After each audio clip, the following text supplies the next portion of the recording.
which is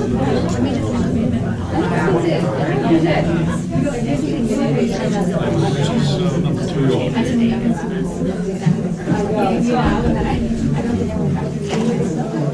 Yeah.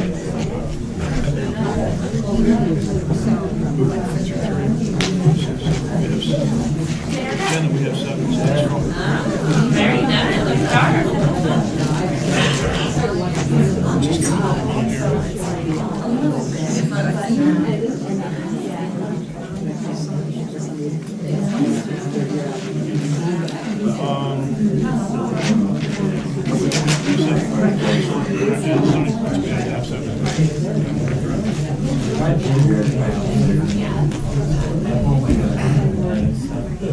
You ready? I'm going to give Jamal another minute.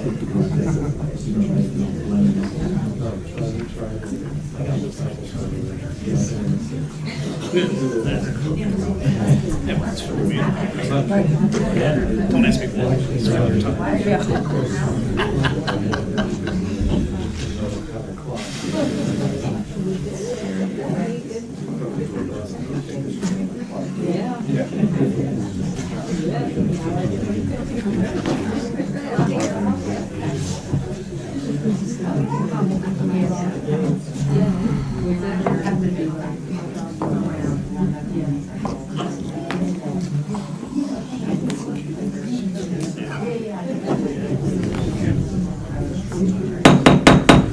Good evening, everybody. I would like to call to order the East Amwell Township Planning Board meeting. Today is January 31st, the year 2023. Would you please stand for the flag salute? I pledge allegiance to the flag of the United States of America, and to the republic which stands, one nation, under God, indivisible, with liberty and justice for all.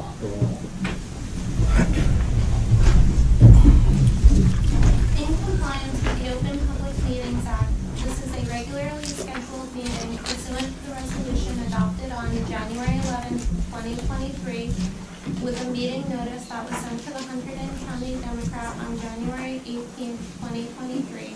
A copy of the agenda for this meeting was posted to the township website, posted on the bulletin board, and filed in the clerk's office on January 27, 2023.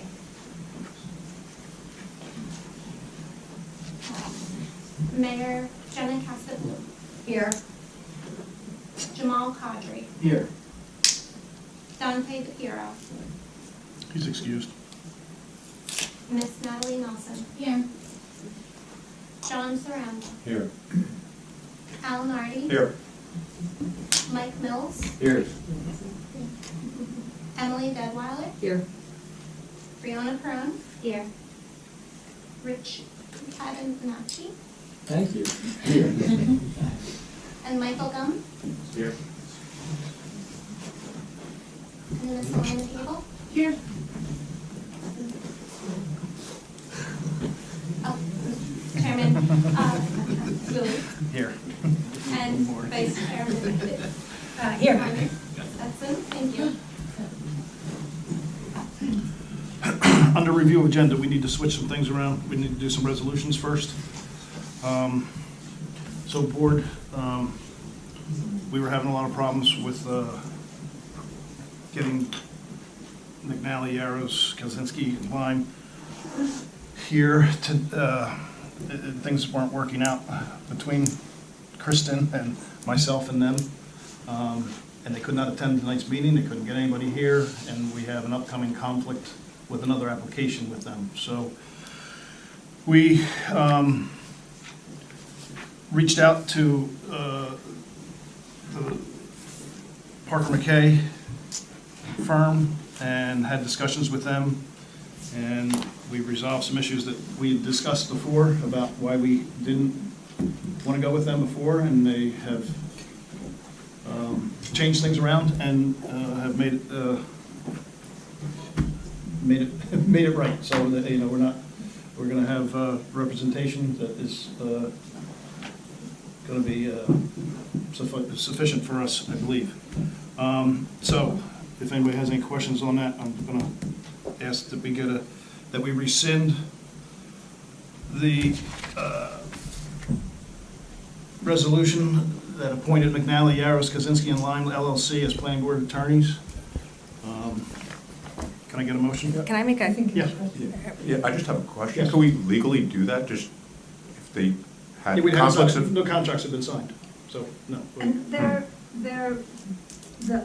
number of people they had available to them just wasn't gonna work with the number of people we needed, like the conflicts just became Yeah. too great.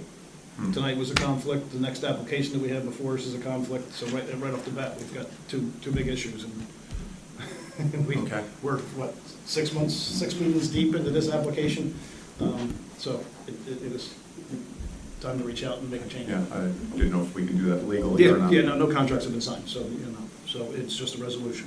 And we've spoken with them. Yeah, and I just wanted to explain it a little better. You know, when we had the reorg meeting here, we picked the date for the 31st. It's my understanding we didn't check with McNally and Yaros, which is one reason they couldn't make it tonight, is that Kara had a pending application in another town. And it's also my understanding the firm actually got rid of that client, so it wouldn't be a conflict for their application here. So I just want to I understand the reason for moving on. I just want to be clear because they are a local law firm and they do good work and have always been respectful and everything. So I just want to make it clear that that's why there was some confusing issues and stuff and everything. And I know you weren't intending, but yeah. That didn't work out for us, and so we had to make a change, and we had to kind of do it on the fly because this meeting was already noticed, and so we kind of had to go on the fly with it, and I think things worked out well. So can I get a motion to rescind the appointment of McNally, Yaros, Kaczynski, and Lime LLC as planning board attorneys? So moved. Can I get a second? Okay. Mayor Bolton, Yes. Mr. Cadre, Yes. Ms. Nelson, Yes. Mr. Saramba, Yes. Mr. Nardi, Yes. Mr. Mills, Yes. Vice Chair, Ms. Yes. Thompson, Yes. and Chairman Willie. Yes. Thank you. So, as I just stated, we have Parker McKay is who we are going to be going with. And they are going to be representing us with two attorneys most of the time, Linda Galala, sorry about that one, and Alexis Smith. So can I get a motion to approve the resolution, planning board number 2023-07, professional attorney services without bids for the law firm of Parker McKay? So moved. Can I get a second?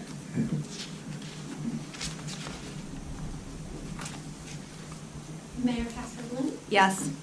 Mr. Cadre, Yes. Ms. Nelson, Yes. Mr. Saramba, Yes. Mr. Nardi, Yes. Mr. Mills, Yes. Ms., oh, mm, apologize. On that last motion, I needed one alternate. So first alternate. Emily? Ms. Deadweiler? On this one? Yes. And Chair, Vice Chair Stetson, Yes. and Chairman Willie? Yes. Thank you. Kristen, do you need an alternate? I don't think so. We don't sit down today. Oh. Well, no, no, answer these questions first. We do now. And I just wanted to thank Linda for jumping in when, just jumping into the middle of it with full enthusiasm and dedication. So thank you for that. Thank you for the appointment.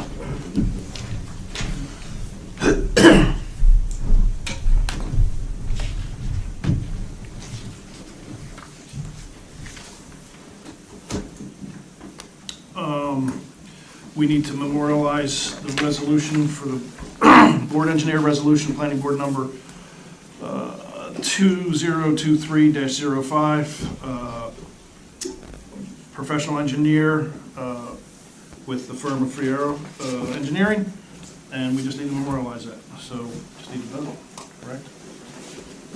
Or do you need a motion? We don't need to bring motion, right? Sorry. And this is just memorializing, and everyone voted in favor, so I can ask everyone. Okay. Mayor Casperlin? Yes. Mr. Godry? Yes. Ms. Nelson? Yes. Mr. Saramba? Yes. Mr. Nardi? Yes. Mr. Mills? Yes. Ms. Bedwell? Yes. Vice Chair Saxon? Yes. And Chairman Willie? Yes.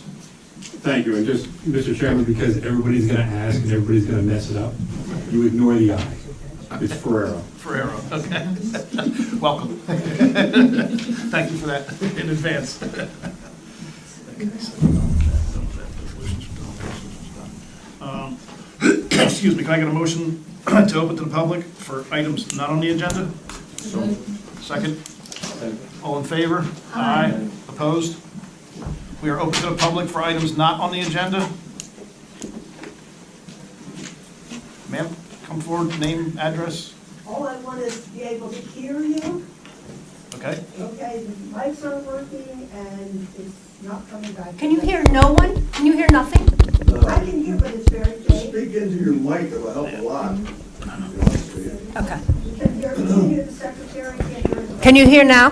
Yeah. Okay. Good. Yeah, speak into the mic. Speak right into the mic, you gotta get close, Phil, unfortunately, so that's what you do.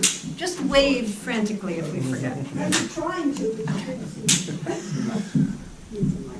Can I get a motion to close to the public, please? Oh, Sorry, Francis, I didn't see you over there. I apologize. all right, I'm trying to do multi things. Francis Capkin, 123 Wardsville Road, Ringgoes, New Jersey. I was only stopped getting here by about a dozen deer today, but over the weekend, there was a herd of like at least 60 crossing from where Roe lives, over by the school, across the road, whatever. 50, 60 deer, they came in waves. It felt like New Year's Eve. You gotta do something about getting these deer. They're gonna kill somebody. They were moving at the speed of light because clearly the coyotes were out and moving them. But if somebody would do a deer drive and reduce the population, if nothing else, it might help save the farmers and their crops, but some lives. I was too busy standing on the brake, trying not to get splatted, to take a picture.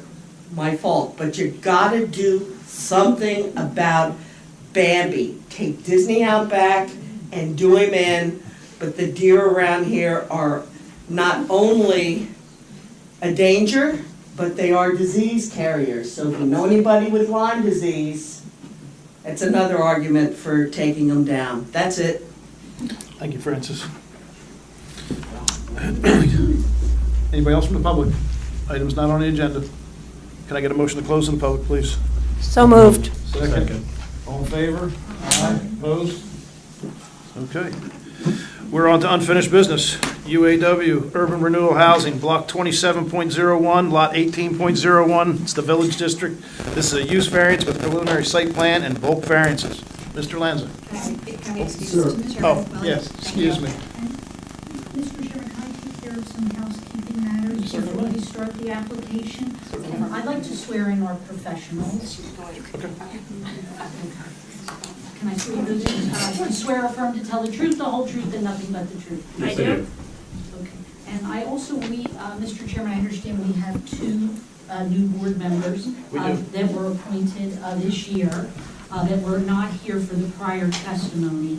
And that is Mr. Nardi and Mr. Kadri. Yes. Okay, I'm going to ask you to certify that you listened to the testimony, which is available on the township's website, and that you are up to date on this hearing. You've listened to it, there was applications, this application was heard on July 13th, September 14th, September 29th, October 12th, and December 14th of 2022. So do you certify that you listened to that testimony?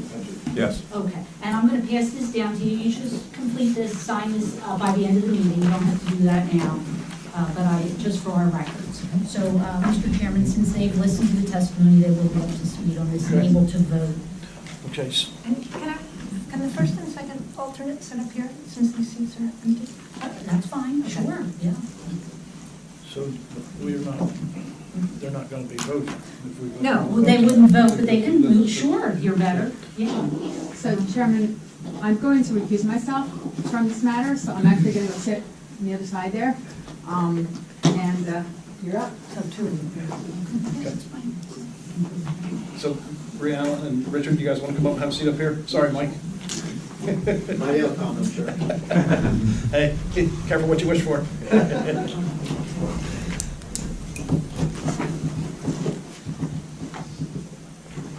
Sorry, Mr. Lanza. I No problem. jumped the gun there. I think we go out this way, huh?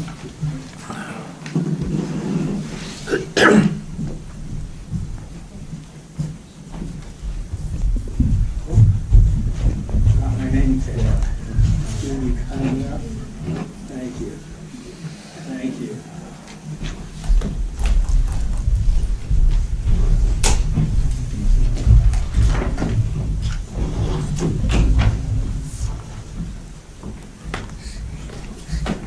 Lady.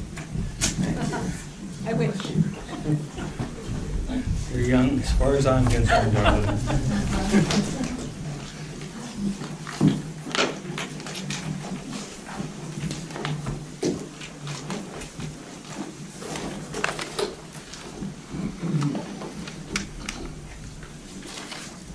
May it please you, Mr. Chairman, members of the board. Tonight, I'm here representing the applicant in this matter. As you know, we've been here for quite Mr. a Lanza, while. they're waving frantically. Can't hear a word. Can you hear me now? Yes. All right, maybe I should sit down. Yeah, jump in the microphone. Thanks, Dave. Just a few housekeeping things we have to do. I understand from the clerk that 3 of our exhibits were missing. We have those for you. So whenever you want them, my associate has them for you. I think it's A1, A2, and A3 from the first meeting. You have that. Also, there was an issue, and there's been an ongoing issue about the existing house and what we're going to do with that house. We're committed to making that and keeping that residential the way that it is. It may, in the future, evolve to a subdivision for purposes of our financing, and we would make that consent to make that a condition of approval, that we would come back and apply for a subdivision for that house so it can be maintained. That house has historic value. We want to maintain it. We want to use it. We want to keep it. And as the board may know, the applicant has developed many of these properties. I think at this point manages over 1,000 of these properties throughout the state of New Jersey and Pennsylvania, and it's not a hit and run. We don't do the development and then leave. They're here for the duration. So they will be owning and managing these properties or this property from the time that the construction is finished, from the time that it's occupied, and in the future. So I wanted just to make that clear and give you that stipulation, because that was a little bit of a hazy thing, because we didn't know what we were going to do with that home with our development, but we're dedicated to making that and keeping that residential in a residential area and upgrading it and do what we have to do to renovate it so it can be keep its character for the historic district. Also, at this time, I'd like to recall Mr. Riparian. He's our engineer. Just to cover a few things that popped up over the last couple of meetings. And my other witness will be Mr. Banish to finish up, and that will conclude our presentation. Mr. Chairman. Mr. Riparian is still under oath from the previous hearing, sir? He can, if that's what you deem appropriate, otherwise you I'll can swear swear him in. again, Sure. just to keep it so we have a clean record. Sir, raise your right hand to be sworn. Do you swear or affirm to tell the truth, the whole truth, and nothing but the truth? Yes. Thank you. Right. Mr. Riparian, you are a licensed engineer in the state of New Jersey. Yes. And what is your involvement in this application? I am the project engineer that designed the site, all of the stormwater management system, layout, lighting, landscaping, and so forth. And you testified at this hearing more than once, correct? Correct. Tonight, I'd like to ask you, an issue had popped up concerning the landscaping and shielding the neighbor to this property. Have you done anything to address that issue? Yes, we've actually, if we're standing on John Ringo's Road looking at the property, the neighbor to the right, we've had several conversations with that particular neighbor. And the site plan drawings that the board has indicates along that common property line with the neighbor, the applicant is proposing to plant evergreen trees. Our conversations with the neighbor, what he would like for us to do is to replace the evergreen trees with arborvitae, green giant arborvitaes. However, instead of extending it only along that common line, he would like us to extend it along the property line and then also to the back of his property. The applicant is agreeable to that plan change. Will you have to amend the drawings to that effect? Yes, any approval hopefully that's granted by the board, the site plan revisions will include that change. I wanted to ask you some questions about fire suppression at the building. Excuse me, Mr. Lanz, I'm sorry to interrupt, but before we move on, would it be possible to show where you're intending to do that on an exhibit? Because I'm not sure everybody understands what along the property and across the back means. I would have to pull out your plans.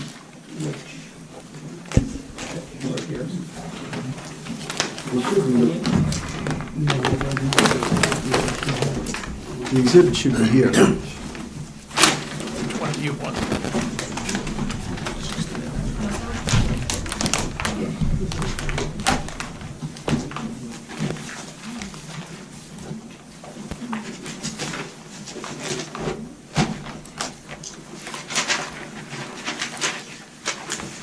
So what are you referring, sir?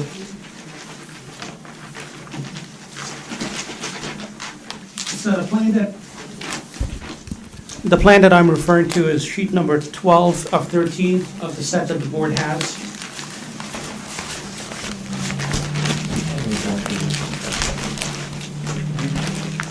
And can you demonstrate on that plan to the board and the public the area to which you refer for the landscaping?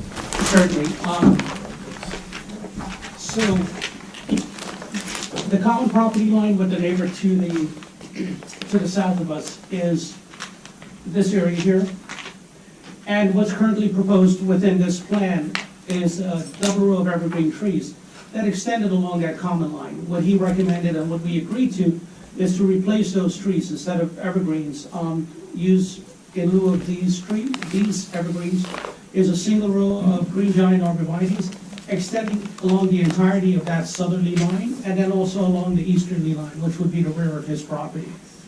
So essentially, we're going to plant an L-shaped worth of a single row of arborvitaes. Thank you. Now, sir, an issue occurred at the last meeting regarding fire prevention at the building. Could you, are there any efforts made or in the design for fire suppression? So this building, being a 24-unit multifamily residence, will have to be sprinkled. As a part of any of the building permit application that will be submitted to the town, the applicant will be required to install a sprinkler system within the entire building. So the sprinkler system will certainly meet all of the current fire protection standards and the National Fire Protection Codes. The height of the building as anticipated is larger than is permitted in the zone, correct? Correct. And what's permitted in the district that allows for 35-foot building? Yes. And the additional part of the building on top, is that... On the top of the building that encompasses this addition, what is there?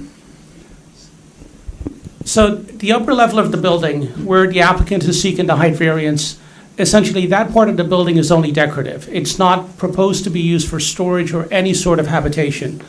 All of the occupancy will be on the ground level, first and second floors, and third floor.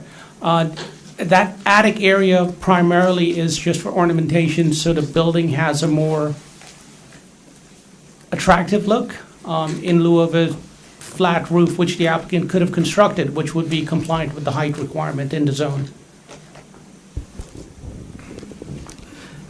Now,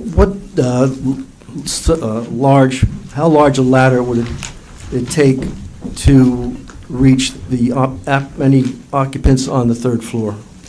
So, given the height of the building, a ladder that's anywhere between 30 to 40 feet would be able to reach the third floor windows.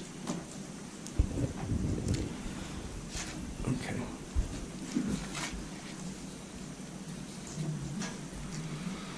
Now, the applicant has represented through me to the board that in the future there would be a subdivision of the existing Victorian home, correct?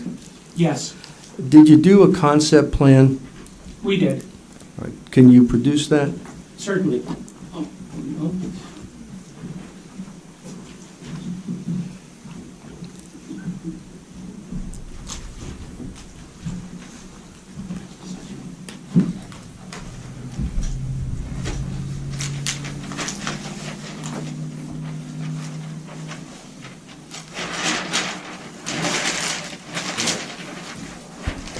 Mr. Chairman, with your permission, I'd like to mark this A12. I believe that's the next exhibit.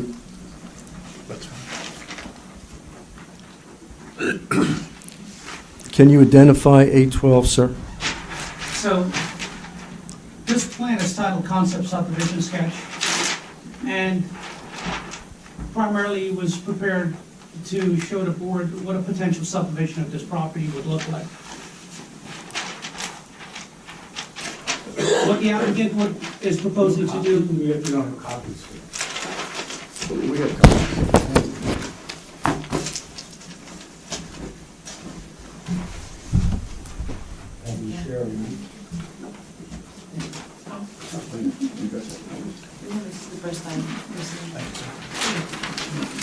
This is just for demonstrative purposes at this point.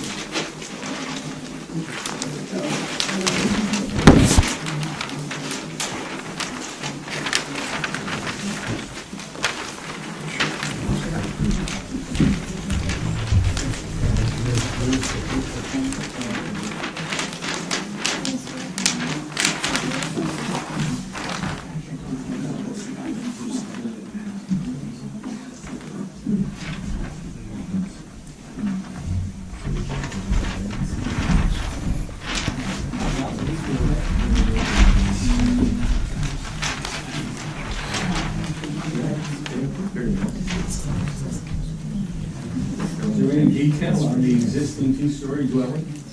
This is just a concept plan, Mr. Catanacci, just to show, eventually we're going to have to come in with all of that. So we're getting the same piece of paper that we got before, but you're telling us that this is a concept plan that includes working your representation with respect to what's going to happen to the building. Yeah, conceptually, there may be some changes when we apply for a formal subdivision of the property. This is just to show that it is a feasible concept. So, Counsel, are you saying that you will not be seeking that D1 variance for two principal permitted uses on the property? That will obviate the need for that D1 use variance? Can you clarify? Well, at this point, our people are committed to the subdivision. Okay. If that subdivision occurs, we won't need that Okay. variance. But you're not making the subdivision application now, so you need the variance. Yeah. Yes, but we intend to make that application. There's always been an issue with this building, because as you may recall from the outset, we envisioned this building as using this building. They're saying they can't. I'm sorry, everybody. In the beginning, when we made this application, it wasn't anticipated that we would be using this building as part of the affordable housing, 26 units. In fact, our septic system is designed for 26 units, and the parking is designed for 26 units. As a result of some very expensive renovations that would have to be made to that building, we had considered demolishing the building, but we determined that that would not be a good idea, in as much as it is in the historic district, is an historic building, so we're going to preserve it. And we didn't know how we were going to preserve it, whether it would be part of the development and use it for some use associated with the 24-unit development.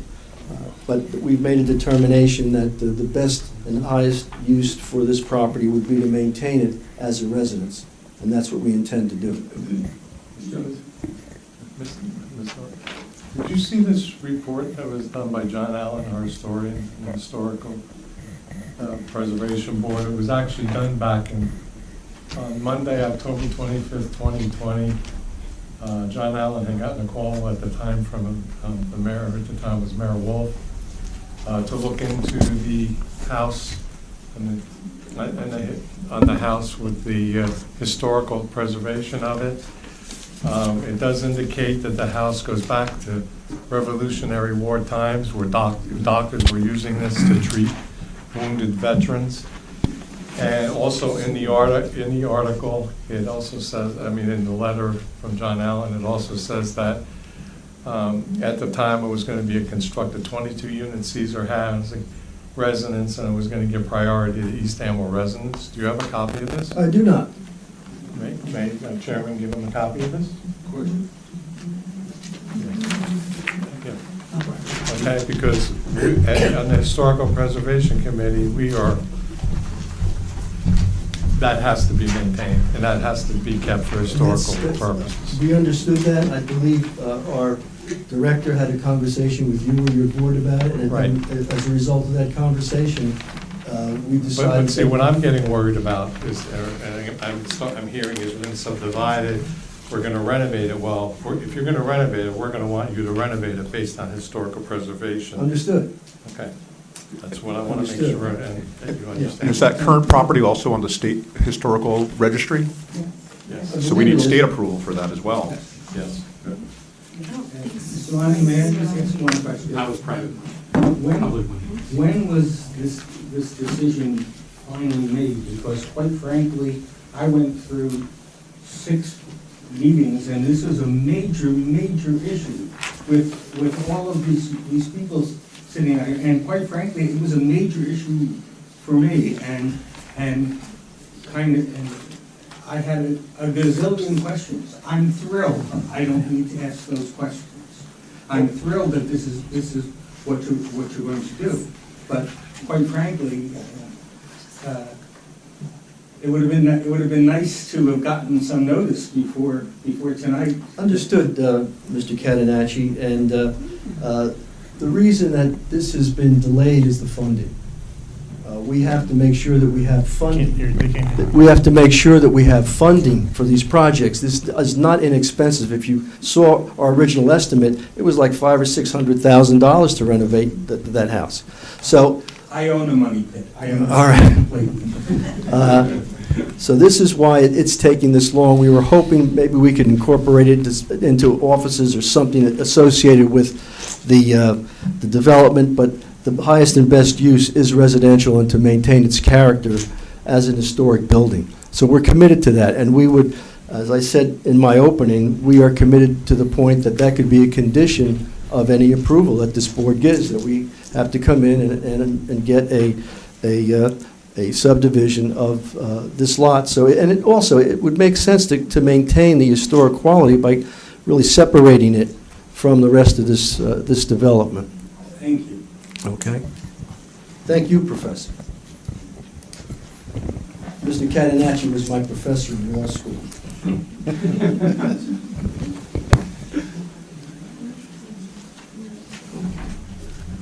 So, did you describe for the board and the public, just generally, the subdivision that is under consideration?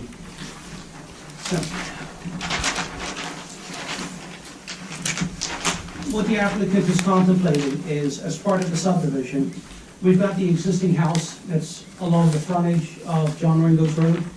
would be to subdivide the property by creating a new lot line to the rear of that existing house. The lot line essentially will be to the west of the proposed septic system, which will serve both that home and also the new 24-unit dwelling. The result is that the proposed lot for this existing house, as it's contemplated right now, will be about 0.63 acres, which is undersized for the current zoning, which requires a minimum of 1 acre. Additionally, several easements would have to be created in order to permit the parking that serves the 24-unit property to be partially located on this new lot. In addition to that, we're going to use some cross easements to allow the septic system that's being proposed to actually serve both properties. Now, the proposed septic system, was that designed for 24 or 26 units? 26 units. So that would not, the addition of these 2 units would have no impact on the capacity for the septic? Correct. All right, thanks.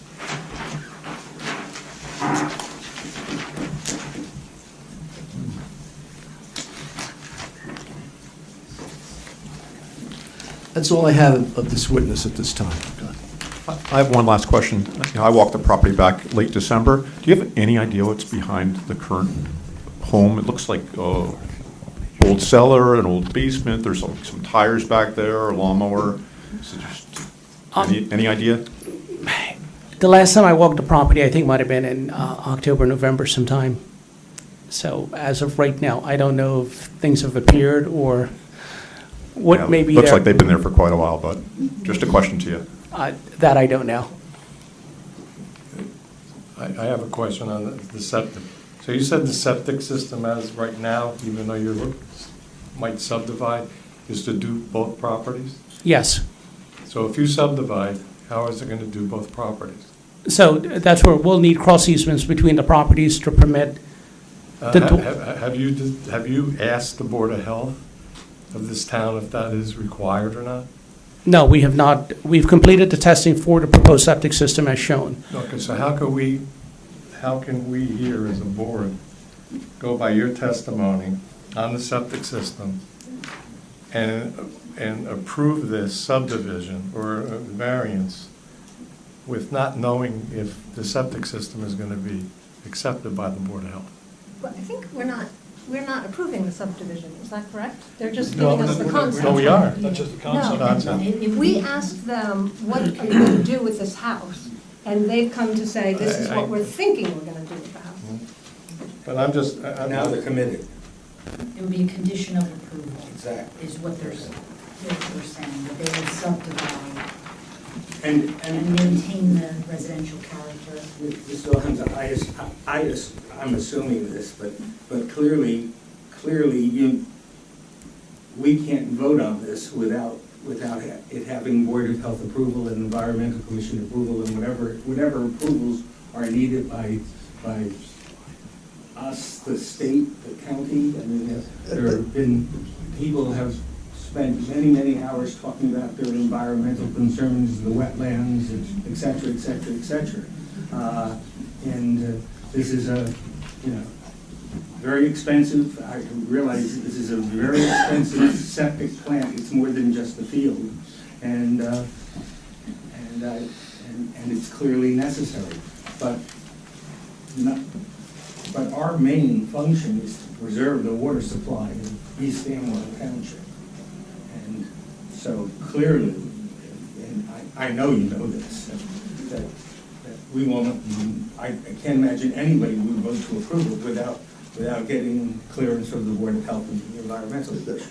That's why it's a condition of final, sir. That's, we understand that, but I assure you, when, if we get approval and we do our renovations according to the standards, it'll be a much better place than it is right now.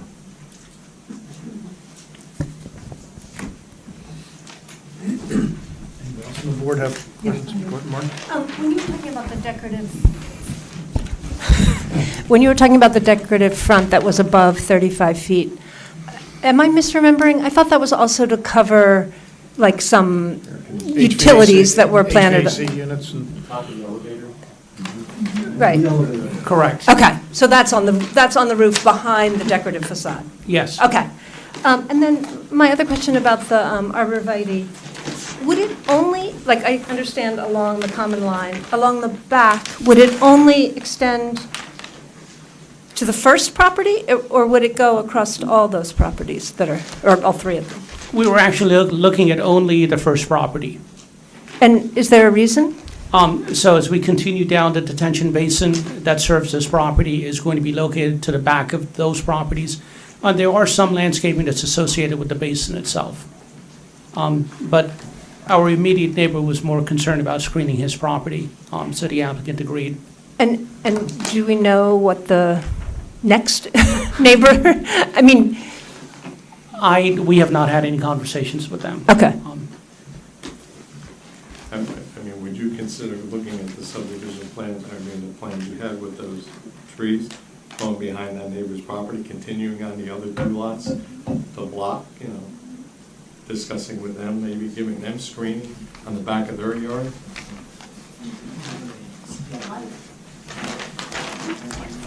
You gotta talk. Would you consider, like, talking to the other 2 neighbors, those 3 lots there, and consider putting the tree line, not just on that one immediate and the back of those properties, but on the other 2 lots on the back of their property? Yes. Okay. Anybody else on the board have questions? I have one. Do our professionals have any input or feedback on that? No, I'll get this. I'll get that. Okay, This is just for the sorry. board right now. Anybody else? Questions? Mike, you good? Mr. Ferrer?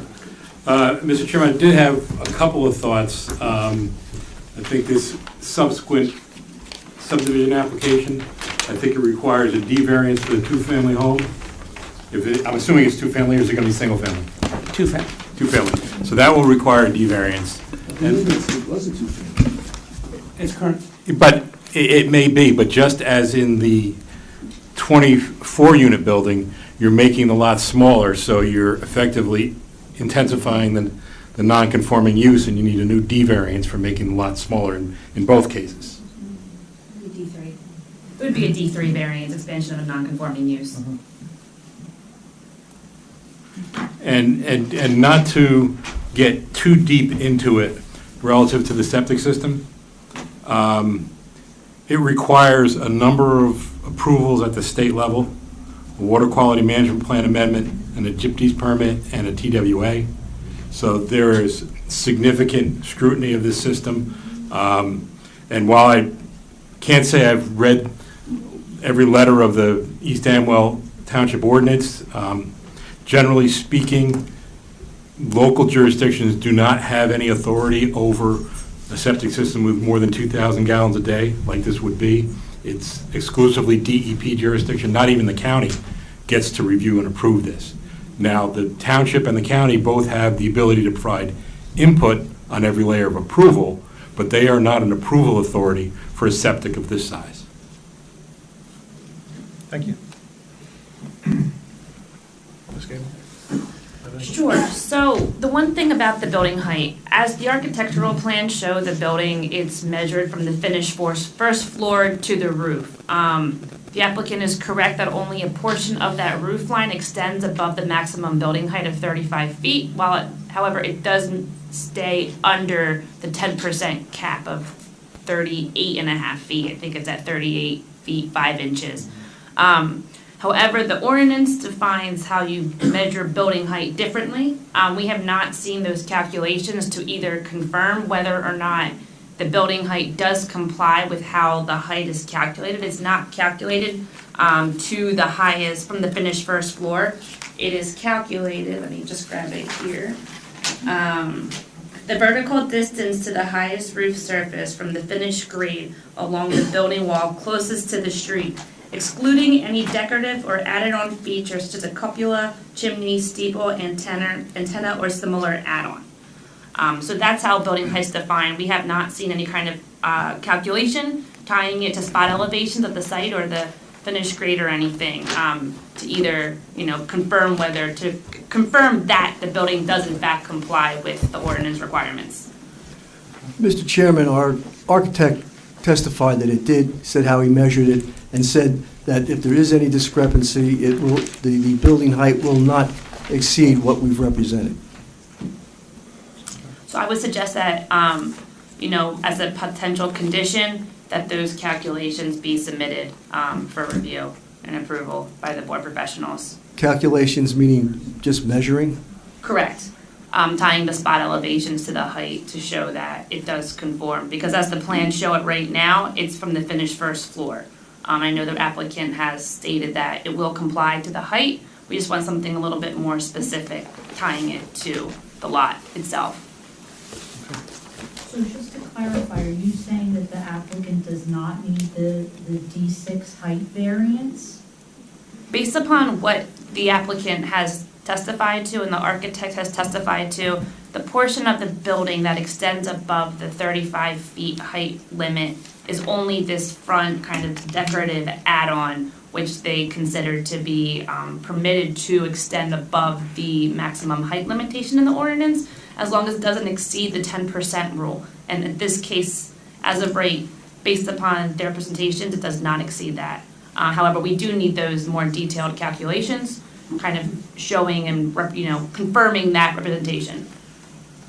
So they wouldn't need the D variance, but would need a bulk variance on the height? Not according to how it's been represented to the board. It's only that front piece above the main entrance that is that taller piece, because the roof has been, the angle of the roof and the overall pitch of the roof has been decreased to meet that 35-foot height requirement, as shown on the architectural plans.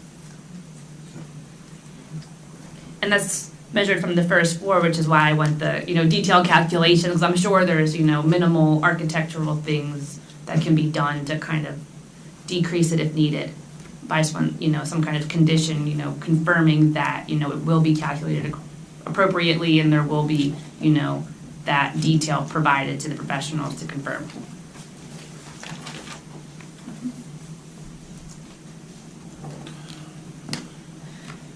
Anything else? Yes, I do have something else. I'm not sure if this is is this like the end of the engineering testimony right now? Because I know there was some. I hope. I know at the December meeting it was brought up about the location of the trash enclosure and whether that could be relocated to the opposite side of the building. Yeah. Could you comment upon that, Mr. Repairing? So presently, we have the trash enclosure. It's located to the southerly side of the building. And primarily, that location actually provides easier access when the truck pulls into the site, either if it's going to be a front-loaded truck or even if they have to back into the enclosure. It's more convenient at that location. If we were to move the trash enclosure to the other side, which would be to the northerly side of the building, it would be more difficult for the truck to pull into that portion of the parking area. Additionally, if the truck had to back all the way down along the front of the building, we'll have the beepers going off for north of 100 feet as compared to about 50 feet. So at this location, it's actually easier for the truck to access, which is the reason why we located the dumpster down to the southerly part of the project.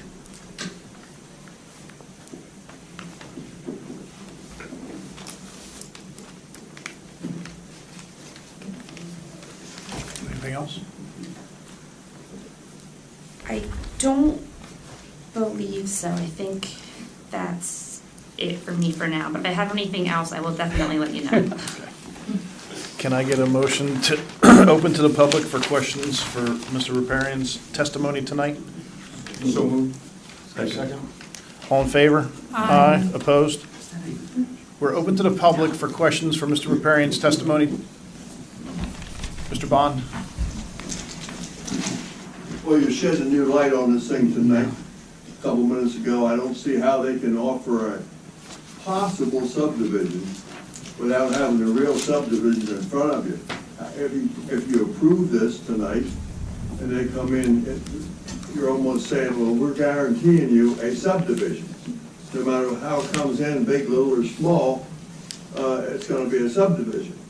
Well, I wouldn't ask the board to vote on a if-maybe circumstance. That's one thing. The second thing, the septic system that I see on my map here, is only, as far as I know, there's only one field. The township ordinance calls for a reserve field.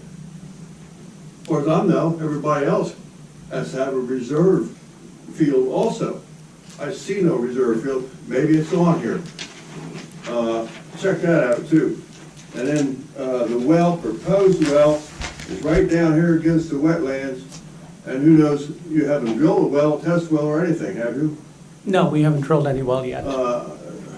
How do we know they have water? Is it any good? And that's down below the septic system, which is way up here. Answer my question, please, about the reserve septic system. Is there one, is there a field rather, is there one? So this particular property has two frontages on John Ringgold Road. What's being proposed right now where the house is, that's going to be the primary area. The area to the south of the three lots. The applicant also own a portion of the property that extends in that location. That's what we're planning to use as a reserve area in the future if necessary. Where the house is going to be a reserve septic field? No, there's an area. You know, everybody should have a map, the public should be able to look at that, and these people should have had a map 10 days ago. It's just unfortunate. I think it's very poor planning on your part, but anyway, show me.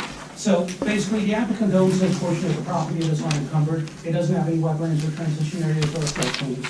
So if necessary, that is the area we were proposing to use as reserve. Has it been perked? We have not tested that area yet. Because the only way you can get permission for a subdivision is to have two fields. Both have to be perked. They both have, everybody else comes in, do you have two fields? Yes, we perk here and we perk there. No, you guys only got one perk. I think that's an issue. Let's see. And the size, you know, the lot you're gonna subdivide, how big is that gonna be, do you know? Right now, we're looking at 0.63 acres. 0.63? Yes. Is that taken off of your total lot area of 7 point something acres, which, you know how much, tell me how much the actual building area is off of the 7 acres.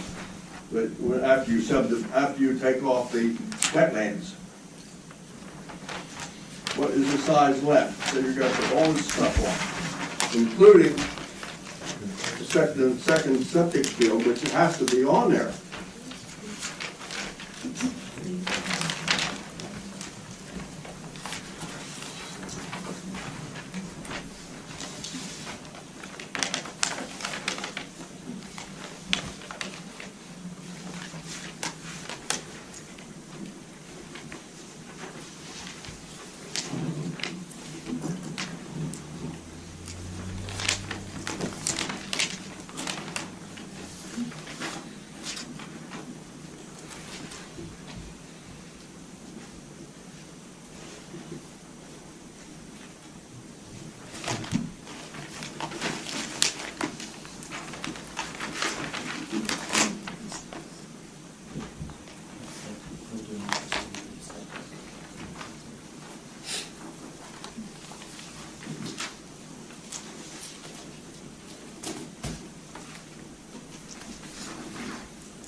So the larger lot, which would be the one that has the 24 units, after the subdivision, that lot will be about 6.25 acres.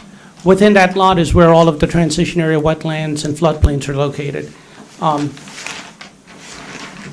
The total buildable acres, after you take off, subtract the wetland. I think last meeting they announced it was like 2 point something. That. With all the stuff on which I got on my map here. So the total buildable area after the subdivision on that reduced portion will be 1.82 acres. Okay, and you're gonna put this other proposed septic system down here that you're gonna have to get perks on before you even think about getting permission. Correct. To do this thing. You gotta get perks down there, you're saying, oh, we'll put it down here, that's fine, but if there's no perks, that's not gonna work. Right? We will have to test that portion of the property. Well, you'll have to test that, and also you'll have to get your subdivision, you should get your subdivision first. How can they vote on something that might happen?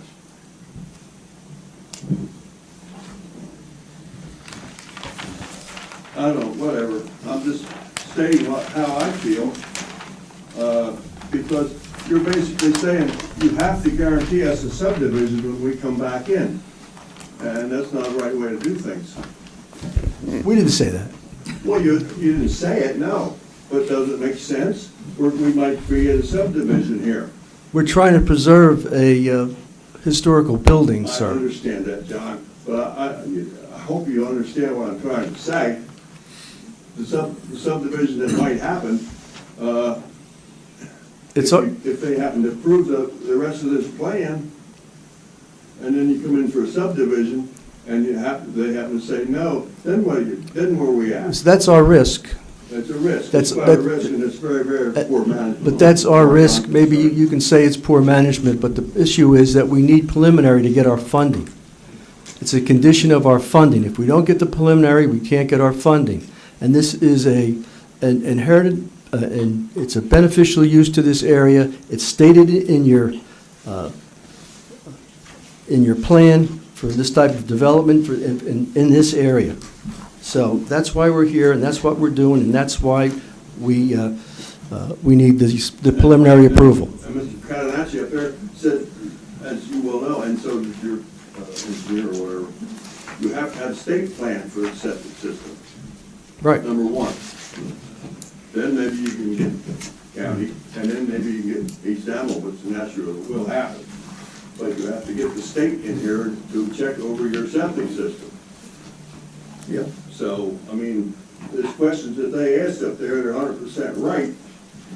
And the way I got it figured, your septic systems are about 1/4 of an acre. The fields are about 1/4 of an acre.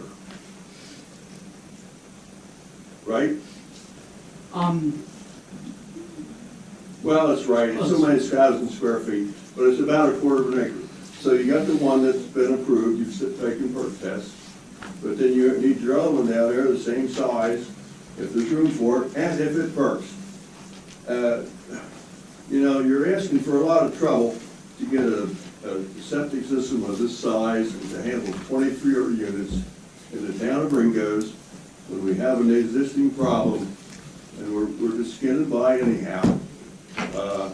This is, it might work for a couple of years, but think about it, folks.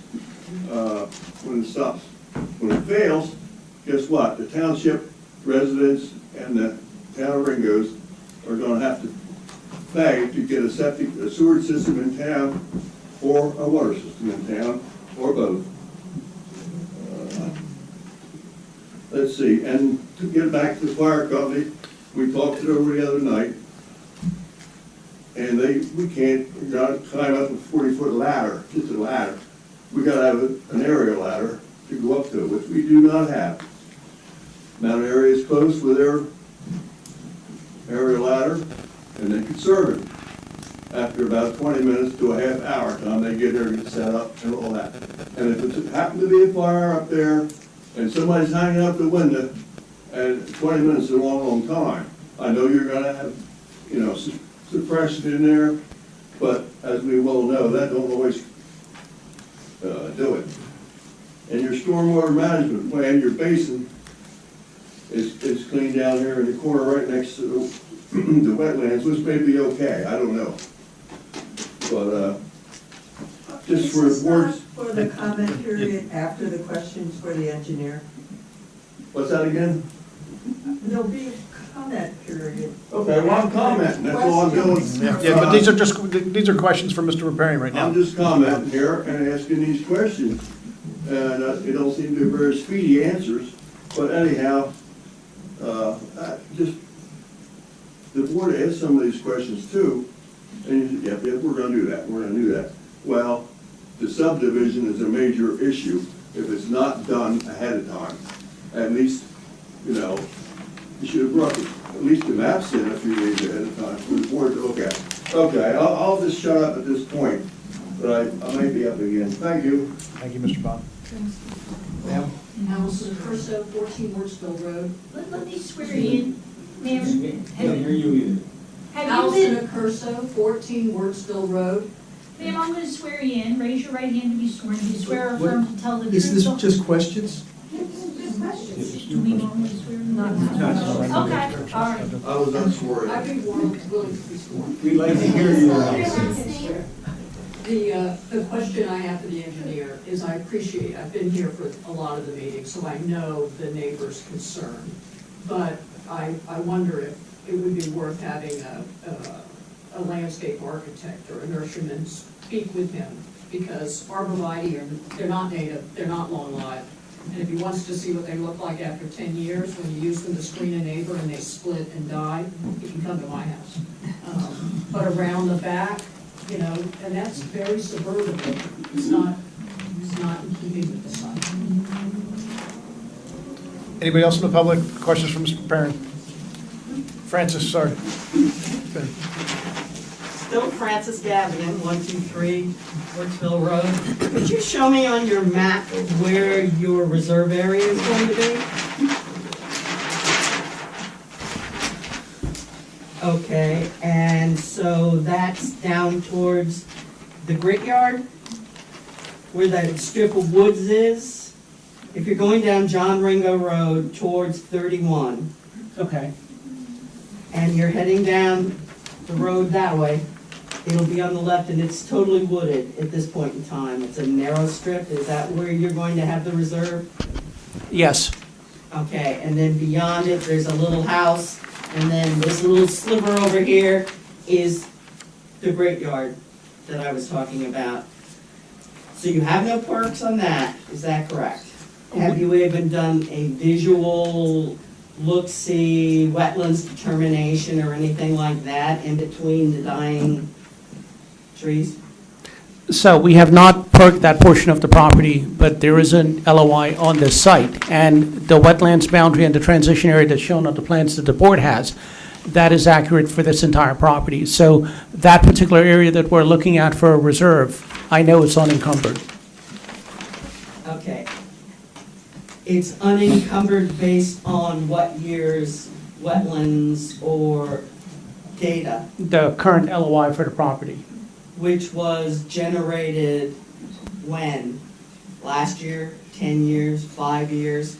Because the one thing that appears to happen a lot around here, and I'm looking at your speckled land, which is the wetlands, is wetlands grow like a postmenopausal woman's hips.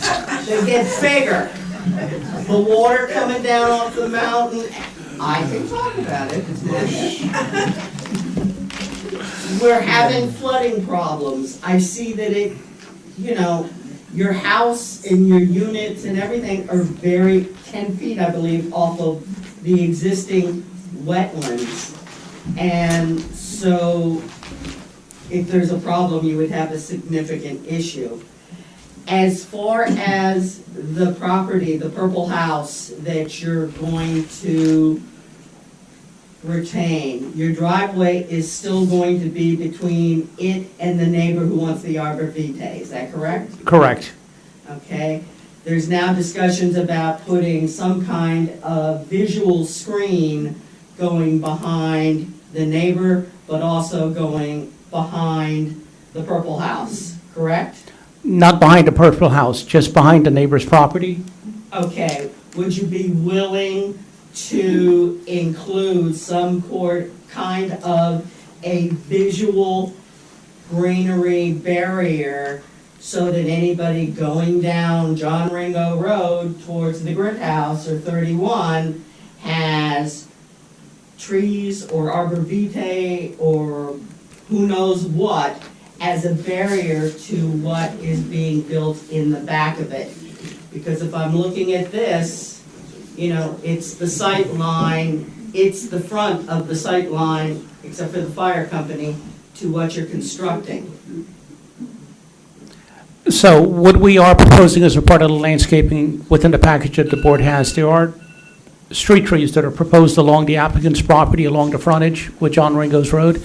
Additionally, as you're heading towards Route 31 on John Ringo's Road, the property goes up a bit and John Ringo's Road go down. So at a certain point, your sight line is actually going to be, as you're looking into the property, much of what's happening towards the back, which is why the applicant cited the house or the proposed building towards the back of the property in the parking area, is to minimize that direct impact adjacent to the roadway. Okay, unless they're driving by the fire company and all that. Have you had any detailed discussions with the fire company? I'm just learning now. They'd have to go to Mount Airy to get a fire truck. They could safely get up there with an aerial ladder. Have you had any kind of planning discussions with the fire company? I know the applicant has spoken to the fire company. Okay. Then, still staying on questions, I'm trying to be good.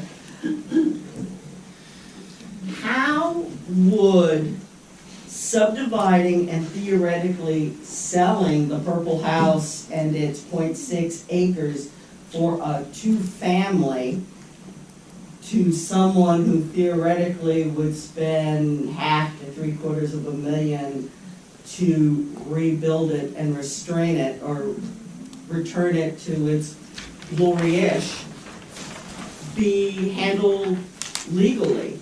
It's like, sounds like a little bit of an odd person out property, especially if the septic is on another, is owned by you and controlled by you. Who fixes?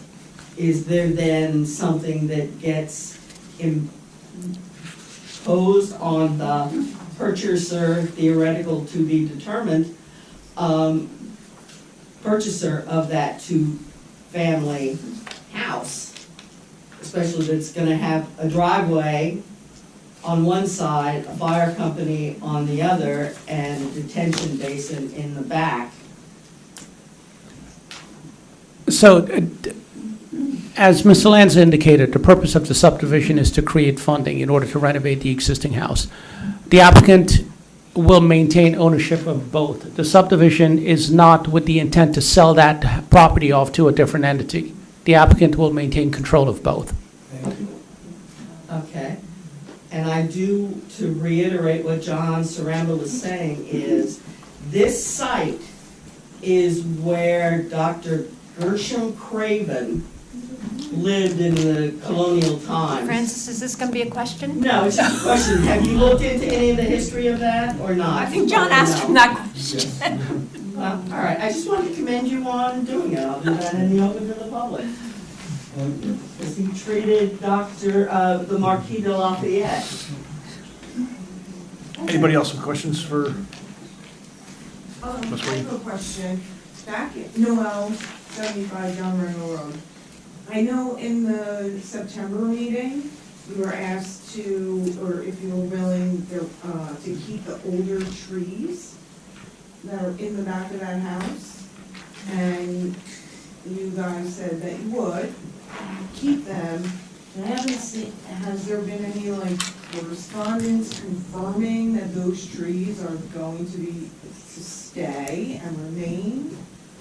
I haven't been in the back of the property, I haven't seen, but I have those really old gorgeous trees. I know you were going to originally, in your application, take them down, and I forget who asked, but it was in the September meeting, and you guys had agreed to keep those trees. So has your plans been updated, or some kind of confirming letter of some sort saying that they are going to remain? Because there was another issue in East Amwell with different project, and they said that they were gonna keep the trees, and they all came down anyway. So has that been updated on your plans? I don't know, some kind of confirmation that they are going to stay. So regarding the trees, there is going to be a certain amount of clearing necessary to build or to construct the site improvements necessary for this project. I think the trees that might be feasible that we can maintain would be along the common property line with the fire company. Otherwise, all of the other trees, essentially from where the three-story building is being proposed to construct that building, the parking area, and also the septic system, the majority of those trees between that portion of the property and John Ringo Road will have to be removed. But if there's any tree within that area that's possible to maintain, the applicant is committed to try to maintain those trees. Anybody else with questions? Mr. Wolf?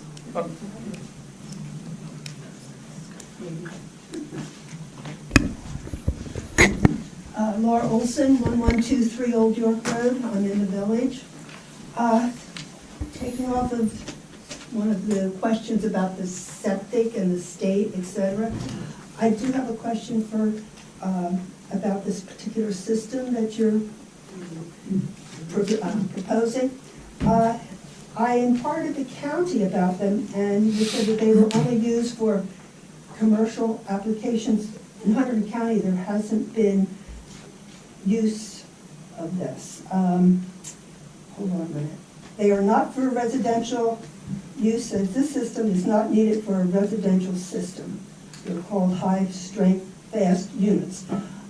Put in for restaurant and offices, and would need approval from NJDEP. So, your response, please. Certainly. So the typical residential systems, I guess maybe a better example is a Cadillac versus a Pinto. UAW. But yes, these systems are typically used for commercial facilities because they're much better systems. They're designed to treat a higher strength waste that you would typically find in a residential system.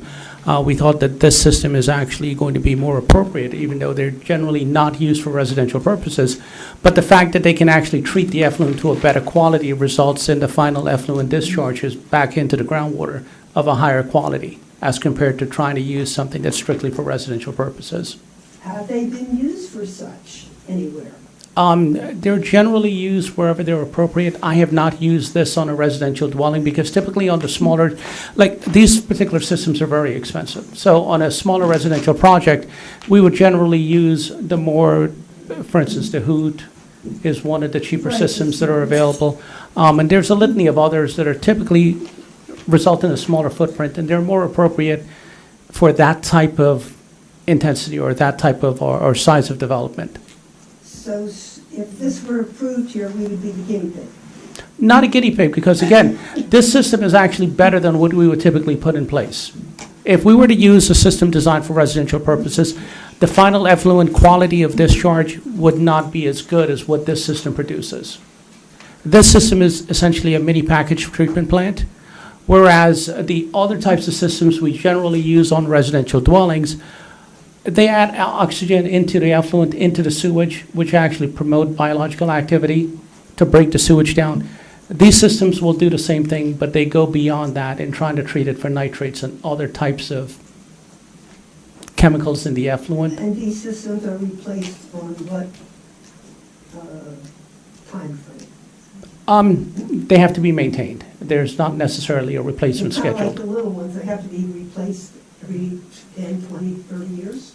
No, well, the typical problem with a residential septic system is maintenance, especially the older systems, that if the tanks weren't pumped regularly, essentially what happens, the solids that actually gets into the effluent, the liquid component, makes it out to the field.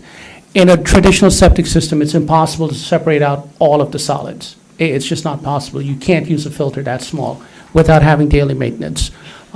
So it's that solid that makes its way into the field that actually causes a problem. These systems are designed to reduce that TSS load into the sand or into the field.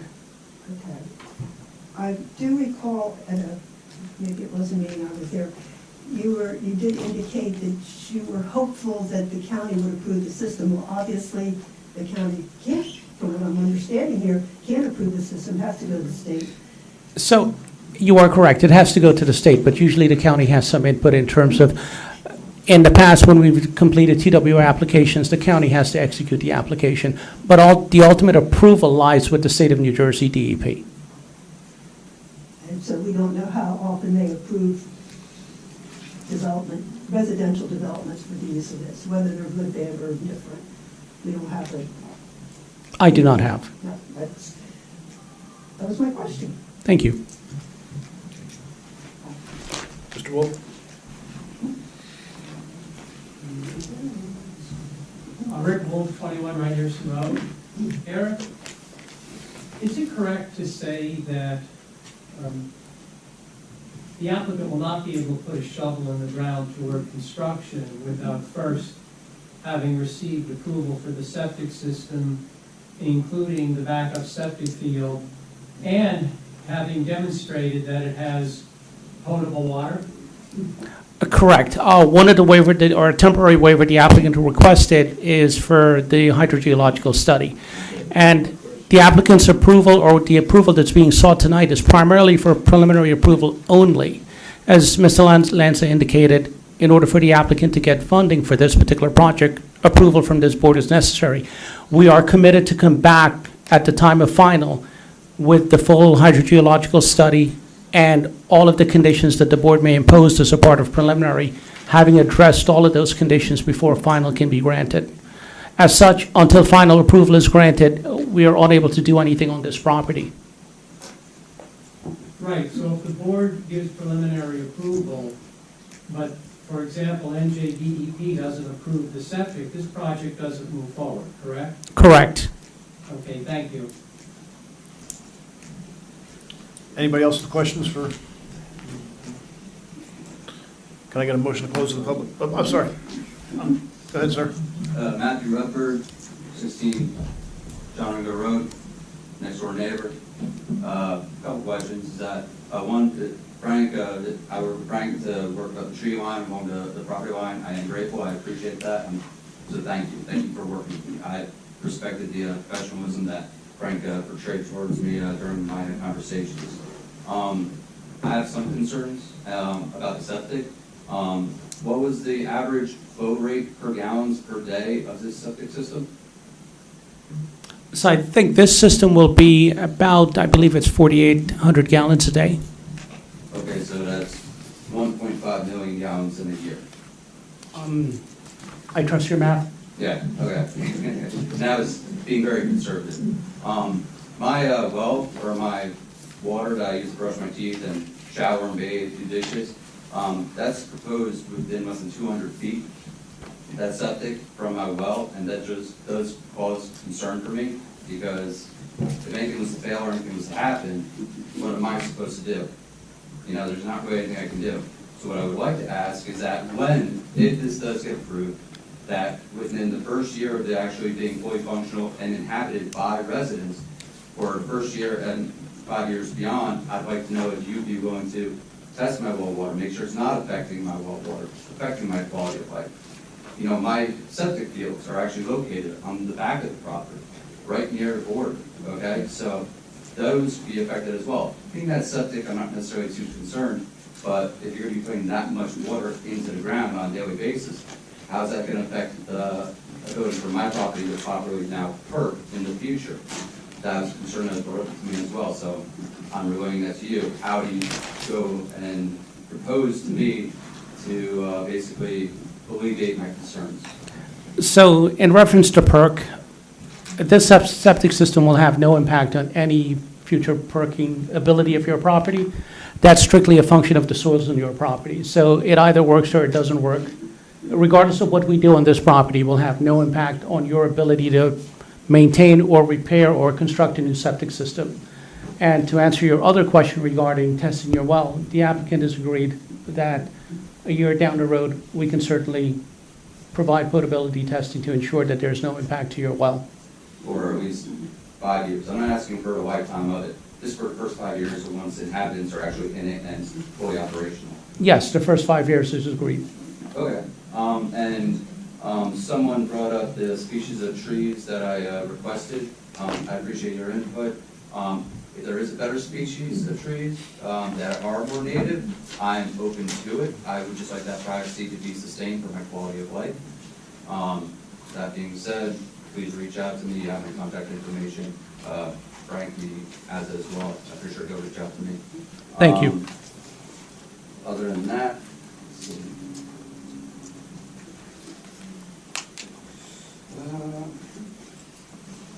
for right now. Thank you. Thank you. Anyone else from the public? Can I get a motion to close, please? So moved. Second. All in favor? Aye. Opposed? Thank you, sir. Thank you.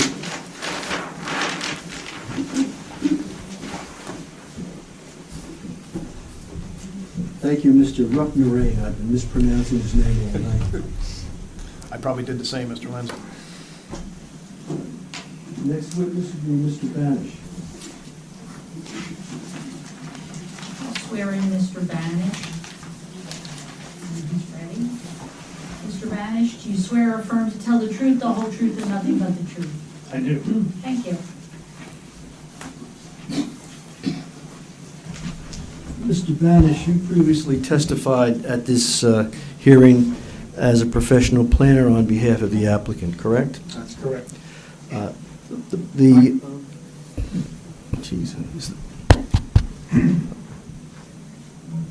As I said, you previously testified in this matter on behalf of the applicant, correct? That's correct. And you are a licensed planner in the state of New Jersey, Since 1975. and you have provided your professional services over the years to East Amwell, correct? I've served as the local consulting planner, yes. Right. Does the Township of East Amwell have what's known as a fair share housing plan? Yes, they do. And what is that plan? The housing plan element and fair share plan. John, can you give him the Oh. I watched everybody say that over and over, sorry. The housing element and fair share plan that was adopted on August 8th, 2018 was prepared by my office and signed by Joanna Slagle, who's the licensed professional planner. It was the subject of a compliance and repose judgment in Superior Court where the township pursued the avenue that the Supreme Court made available to municipalities who had been part of the COA process. The town had repeatedly prepared and submitted housing elements. You got to lean into this. Still not thing. working, huh?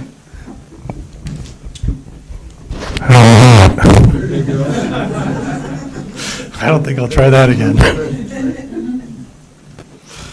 Oh my. Can I just jump in real quick? Do you mean August 2019? I'm sorry, yes, August 11th, 2019. Okay, just wanted to make sure. Thank you. Thank you. Yeah, I appreciate that. All the help you can give is fine. Thanks, Elaine. So our firm did prepare this. It was the subject of a third-round compliance judgment so that the declaratory judgment action by the township was approved in Superior Court, and the town received a durational adjustment, which is an adjustment to the fair share, essentially because there is a lack of water or sewer or both. So if we look at the housing element for the third round, rather the fair share plan and what it provides for, there are a total of 128 credits that are being applied toward the obligation, and of those, one comes from the Women's Crisis Center, a group home that's been here for years. One comes from an approved family rental on Block 42, Lot 12.01. Two come from an accessory apartment program, and four are completed market to affordable units.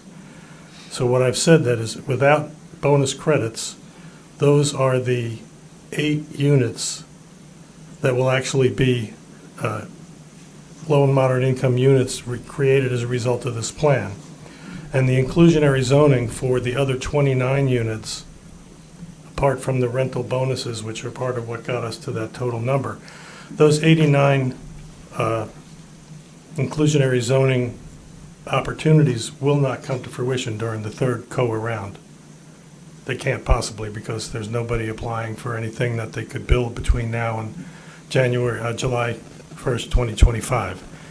So even though the town has, and I'm proud of the fact that we were able to assist the town in achieving the judgment and maintaining the record they had of completing their fair share obligation, nonetheless, it seems a little understated to the extent that we're getting 128 credits out of what turns out to be 8 actual units.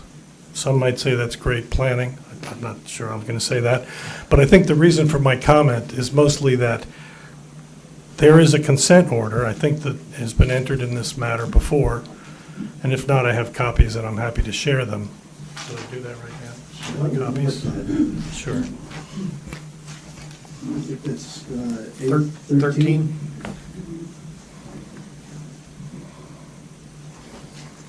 Mr. Banish, I'm going to show you what I've marked 813 for identification and ask if you can identify that. Yes, this is a consent order that was entered into, prepared by Tara St. Angelo, entered into with the Fair Share Housing Center. Right. And essentially, the purpose of this was to assure East Amwell that with regard to this very specific project, and I'm referring now on page 2 to the proposal by Region 9 Housing Corporation to construct a 24-unit senior housing complex on blocks 27, lot 1801, that specifically that project does not conflict with the township's final judgment of compliance and repose, which was adopted based on the housing element I mentioned. The township will be guaranteed crediting availability for those 24 units in the 4th round. Now, that doesn't do anything for your 3rd round obligation, and it doesn't need to because you've already met your 3rd round obligation with the durational adjustment. What it does do, however, is bring actual low and moderate income affordable housing to the village of Ringgoes, which, according to the other 4 zones in Ringgoes, may be a long time in coming.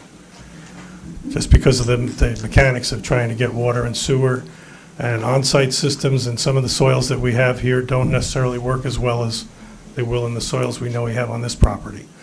So I think in part, my testimony was directed at the fact that there are a whole series of objectives of the municipal land use law that we advance here, but certainly the only purpose of the municipal land use law that's directed at a specific land use calls for our assistance in the process of developing senior citizen housing communities. And senior citizen affordable housing has been determined by the courts to be inherently beneficial. We know that in our housing region, there is a need for senior housing, and I think we probably know that in East Amwell there also is a need for affordable senior housing units.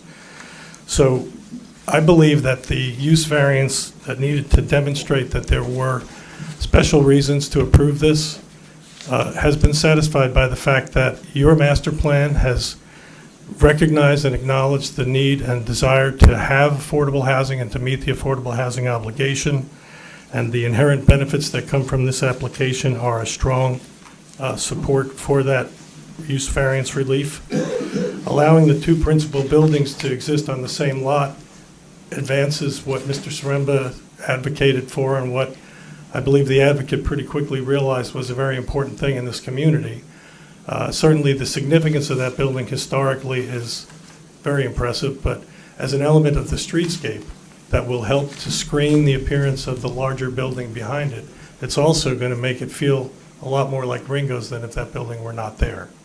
So I do think that there are advantages to granting the variance for the 2 principal buildings on a lot related both to historic preservation and affordable housing. The height variance is essentially fairly insignificant. We've kept it below the D variance level, and I know that the planner has asked that we verify that the calculation of building height is as has been represented, and that we will not need a variance beyond the C variance relief. And I think it's been demonstrated that the parking relief is supported by the type of parking needs that's been demonstrated in the 1,000 or so units under management by these owners. So, having said that, this is an opportunity for the words that have long been a part of the policies in East Amwell's master plan to get some life. And I think when we're dealing with a population like senior citizens, there is a unique need to provide some assistance. These are people that are entering the part of their life where their means will be limited, their opportunities will be changing, and I think it's a a wholly worthwhile effort to put this kind of a development right in the center of town, where some have said there were almost no services here to walk to. I beg to differ, but there isn't a supermarket, that's correct.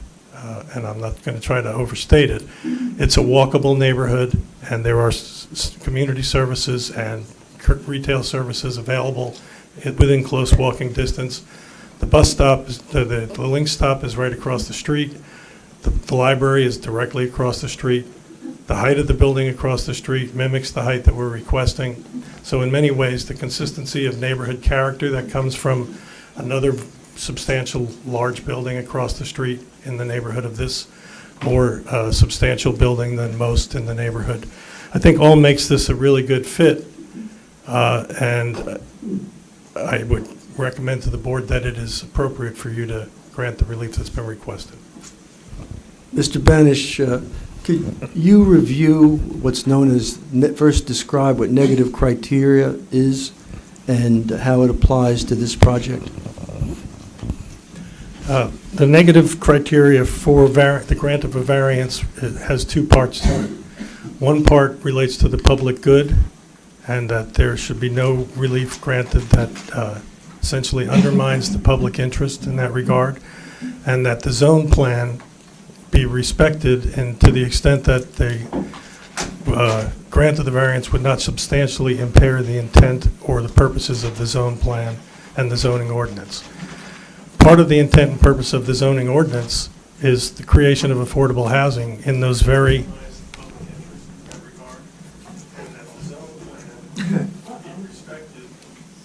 Ghost. I hate the sound of my voice. We love it. You do that again, I'm sorry. Where was I? You're talking about negative criteria. Right. So to the extent that the public good is well served by addressing the needs of low and moderate income senior households, rather than being contrary to the public good, this application advances the public good. And where the zone plan calls for 1 acre single-family homes throughout the village, and where that pattern has been long established as a departure in many cases from that 1 acre minimum. This is a neighborhood that has a lot of unique character, and the master plan and the zoning have been designed to try to provide affordable housing in and around Ringo's. So to my way of thinking, rather than being contrary to the intent of the zone plan, providing this opportunity for affordable housing at this location is essentially advances the objectives that are built into the zone plan.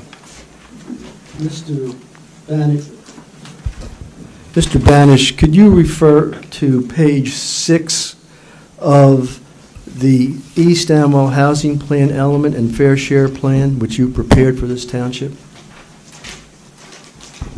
As I said before, my firm did prepare that, and I'm looking at the top of page 6. If you go down to the last two sentences, I quote, and confirm that I am reading this accurately. Ringo's is a historic village and represents the most densely developed area in the township with small retail and service businesses and historic homes. It is also located nearest to larger transportation areas. For these reasons, Ringo's is the most feasible location to support higher density if and when water and wastewater facilities should become available. Did I read that correctly? Yes, you did. And this is part of the official plan This is part of the adopted housing element, Fair Share. of this township? That's correct. And the project we are proposing will provide, has to provide and will provide adequate water and wastewater facilities, correct? Absolutely. We won't be able to build it. Thank you, sir. I pass the witness. Al, questions? Hang on, let me just go around. Please go. Sure. Jamal, questions? No. Good. John? Mike? Natalie? You, sir? Sorry about that. If I understand it, if I understand it, I have a loud voice. If I understand it, Mr. Bannon, that unlike what happens in many, many communities, where you get a percentage of, say 20% of low-income housing, and but in order to do that, you have to build like five times that amount of housing. We're getting credit for every single unit, 24 plus 2. Yes. They're all low-income housing. We're not having to build the hills with 100 low-income housing and 4,000. 35, I've been the planner in Bedminster since that happened. Yeah, 3,500 units. No, but what I failed to mention before was those 90, 89 inclusionary zoning units, like you said, multiply that by 5, right? That's what you have to build in order to get 90. You have to build 450. Right. So that's what's planned for those 4 zones around town. And many towns find that every time you can provide a 100% inclusionary project in the right location, and that's really important, that it be in the right kind of location, that it's far superior to taking on a giant amount of development, as we've seen many of the neighbor towns ultimately have to do in the past. And change their character completely. Right. Thank you very much. Just very quickly, and to follow Mr. Catanacci's good point, how does this project promote the rural character or the continuation of the rural character of East Amwell? Well, certainly anytime we can concentrate more dense development in a more dense part of town, it leaves the less dense parts of town to stay less dense. I think it was carefully chosen that East Amwell didn't plant these inclusionary zones all out through the countryside. They are the other side of 202 and up behind the church and a little bit west of John Ringo Road. So in those instances, at some point, if people can develop the infrastructure to support them, there'll be a whole lot more shoppers in Ringo's than there are now. But I do think that point about 100% development is an important one. Thank you. Thank you. Maureen? Mr. Ferrer, do you have any questions? I just wanted to get just something on the record, because I know there's been talk over several meetings about the parking variance. I think it also requires a de minimis exception under the residential site improvement standards. What's your opinion on that? Is it justified over the same rationale as the variance? I'm sorry, yes, it is. I mean, I thought it was when I testified before, and yes, I believe it is. And I mention that because if the board were to approve this, it has to mention that de minimis exception in any resolution. Thank you. Ms. Gable? I do have some questions, of course. You mentioned that there's a building height variance required, a bulk variance. What exactly is that variance? Because I had a different understanding of what was requested based upon the architect's testimony. I think I'm confused because I thought you made comments before about the measurements that were made and the way they were measured, and the fact that you were asking for the architect to come back and verify that the measurements. Right, so what was represented by the architect is that the overall size of the building complies with the 35-foot height requirement, and that only the roof above the main entrance exceeds that height, and it's more of a decorative feature, which there is an exemption in the ordinance for. So is that also your opinion, or is there a bulk variance needed for that ornamentation? Just to clarify, originally our architect took the position that this was an exemption under your ordinance and fit in with the other examples that were set forth in that. Rather than make that a contest, we agreed that and stipulated that we would go for the variance instead. So it was just a matter of interpretation, our architect's interpretation of the ordinance as not having to require any variance at all because of the decorative nature of the extensions and the fact that it did hide the top of our elevator But we are not pursuing that. We are going for the variance. Okay, thank you for clarifying. I appreciate that. I had that misremembered then. It's been a lot of late, long meetings. And then as for your testimony pertaining to the housing element, was it ever considered locating this project in one of the overlay zones? Was that ever a consideration? Not that I'm aware of, no. Okay. And then how does the density of the overlay zones compare to this site? I don't have that at my fingertips. Okay. I'm happy to take a look if you want me to. Sure, please.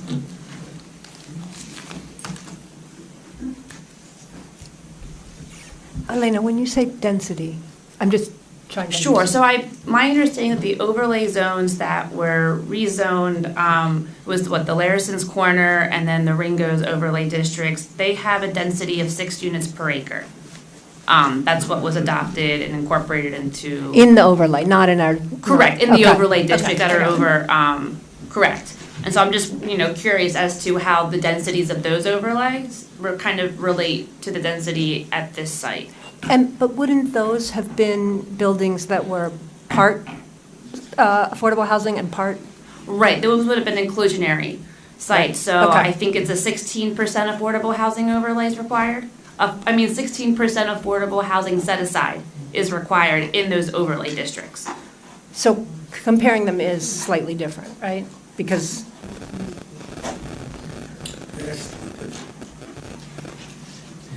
Yes, this is a different type of project. It's a 100% affordable Right. project. But just out of curiosity, they Right, both right, are I'll say more intense than what your zoning. Oh, for sure. And I think I could answer. Just so you know, with the affordable housing, you do look at density, and whether it's inclusionary or 100% affordable. You look at what the density is per unit and how many units you can get on an acre. So it is something that we do consider in the affordable housing realm. So it's something that is a good question, I think. And by comparison, the 6 unit per acre density that's provided in the existing affordable housing zones is the minimum density under the COA regulations for inclusionary housing. The presumed minimum for multifamily inclusionary apartments, I should say, is 10 units per acre. The approximate density that we heard described on the almost 2 acres that Mr. Ripnarian said remained after it took out all the constrained lands is a little more than 12 units per acre. But the truth is, if we're still on a total of, forget what came out of constrained lands, because density is the number of units on the total mass of land. So we're really, if you get back to that 6 acres, after we take off the other lot, and you divide 6 into 24, it's 4 units to the acre. So it's less dense than the 6 unit per acre that we heard about. Is that taking off the part that's not buildable, the? No, but I'm saying that the density, the definition of density in the municipal land use law is the number of units per unit of land. And it doesn't say after you subtract anything.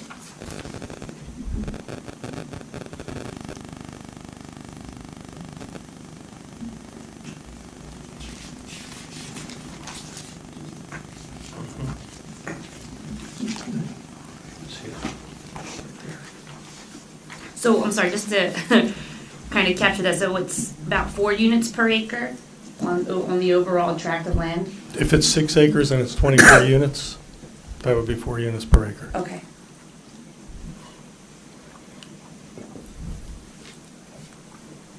And then my last question is, so I believe with each round of affordable housing, there's a cap on the number of senior units or a percentage.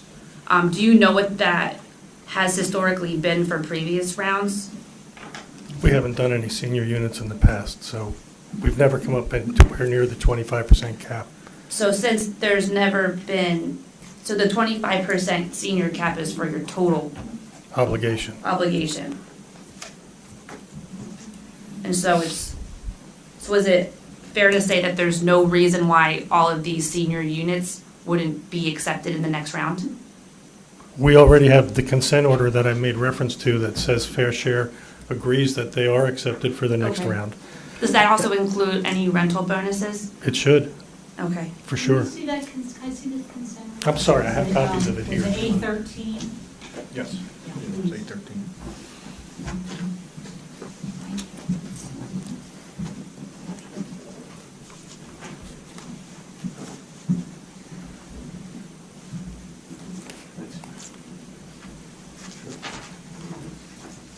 Those are the copies.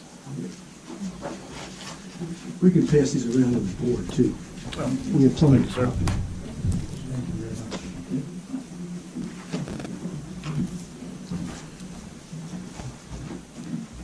Are you good, Elena, or you got more? I think those were all of my questions that I had jotted down during that testimony. Thank you. Thank you. Can I get, excuse me, can I get a motion to open to the public for questions for Mr. Banish, please? I move that we open to the public and beg you to keep it to questions, because we're really close to the point where you can not just ask questions, but if we could just keep this next part to honest, sincere questions for Mr. Banish. That's what Can I I- move. Okay. I'll Can I get a second that one. Second. All in favor? Opposed? We're open to the public for questions for Mr. Banish. Mr. Bond, we'll start in front. Yep, you, sir. David Bond, 325 County Road 579. Frank, I got a question. You read in your plan there that high-density zoning is permitted in a village if there is water and sewer. That's correct. And then What we're are we doing here? We got bringing water and sewer to the site. We are gonna bring water and sewer to the site? The package treatment plant that we're talking about is essentially, Well, that was never mentioned before. it's a com- Nobody, I don't think anybody up there knew that. Dave, we've been talking about Where's the water that. coming from? Oh, well, Mr. a community water supply system. Okay, well, I just wanted to question your, it sounds to me like it's permitted, which I understand, if there's water and sewer in the village, for instance. But, okay, I just want to question your own remarks, sir. Ms. Wiggins? I don't know if this is for Mr. Banish or maybe Mr. Lanza could help me understand. At your last testimony, you had made reference to the Link bus transportation stopping at the library. Correct.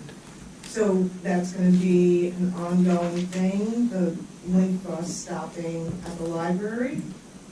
My understanding is that that's part of the route that it makes. It has certain fixed routes and it has on-demand routes.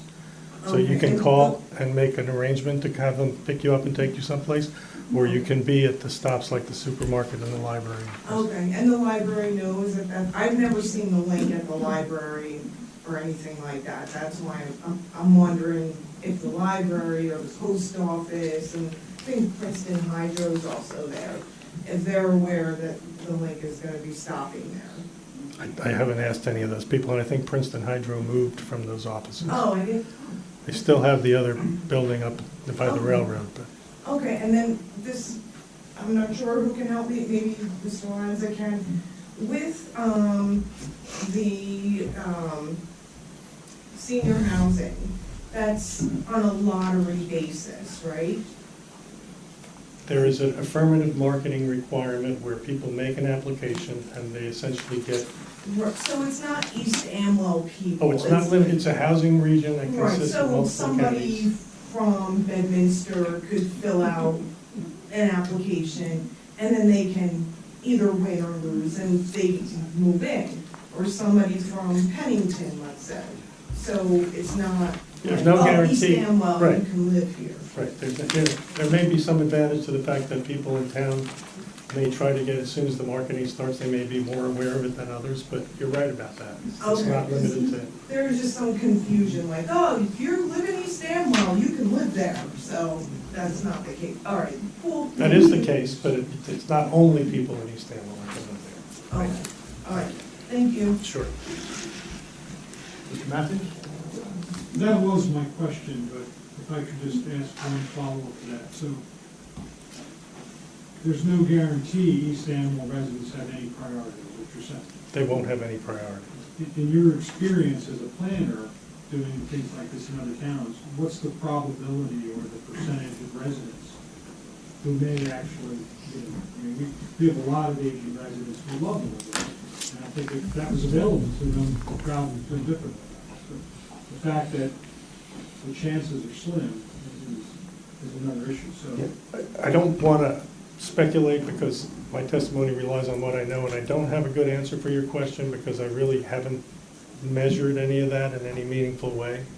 I know, I was very surprised to see that the project in Lambertville that's halfway down the hill, the senior housing project, had a terrible time initially renting up. Like for a year and a half, I think they were never full. And then now I've talked to the owners and they've been full pretty much ever since that time. And it's, you know, because the baby boom is aging, if you'd ever told me I was going to be this old, you know, I would have taken much better care of it. So I do think that the implication is that we're going to see an increasing need, and that if the people in town are diligent, some of them are going to end up living here, but I can't predict how many and how quickly. And I'm Would sorry. the data be available about that Lambertville? You know, if we look at now, how many people from West Amwell, Lambertville? I can find that out. That would be useful information. Yeah, I can definitely find that out. Mr. Matthews, can you please say your first name and your address? Yeah, Timothy Matthews, 72 Linville Road. Thank you. Anybody else with questions for Mr. Banish? I have just one different one. Yes, go Can I ahead. ask one other question? Mr. Banish, your firm did a lot of great work on the overlay zoning for us for round 3. Do you have any reason to think that couldn't carry over to round 4, the overlay zoning? No, I expect it's going to have to stay in place, and for round 4, you're going to have to come up with more than that, on top of that, because there'll be another assignment of need. Any idea how much more?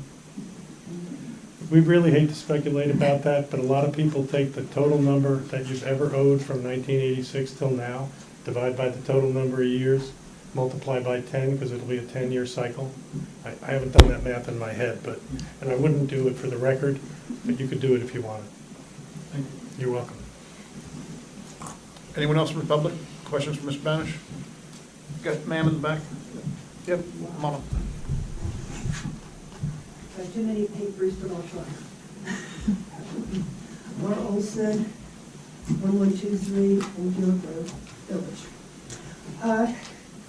Could you please, there seemed to be some disconnect between our document, to what you were telling us, and what our land use plan for the village and whatever says. You're saying that the density should go into the village or whatever, but that's not what the land use plan, for which we have spent many years and lots of tax dollars developing. So basically, there's not supposed to be major land use relationships, are not intended.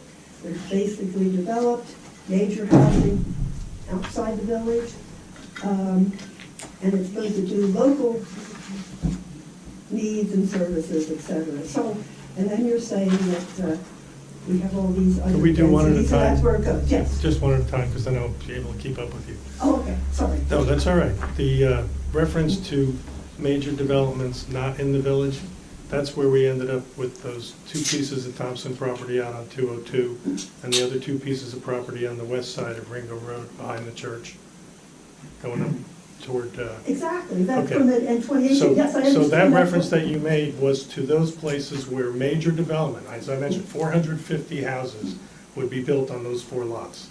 These 24 units, I don't consider to be major development the way that's describing it.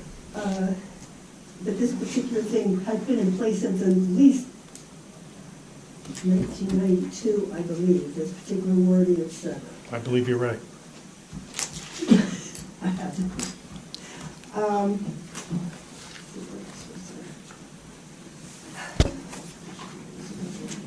Got too many papers, too many notes. I'll have to regroup. I'll be back. Next. Francis? follow-up, Francis Gaffigan, 123 Wurtsville Road, very quick. As a follow-up to what Tim Matthews was saying, because I've been confused over the course of this, I realize that if people put in their applications, and anybody from anywhere can put in an application, but early on it was first come, first served. So if there was a little army of East Amwell residents who wanted to live here, and who at the time they were taking applications had them ready to file, would they be 1, 2, 3, 4? Or would they be thrown into a pool and have a subsequent lottery selection? I think the latter is the most accurate answer. So no matter how well prepared. We'll take a break here and try to get microphones back up. Reboot it. Yeah. Well, this is working. It's working here too. It's not coming through. It's not coming through to you, Kristen.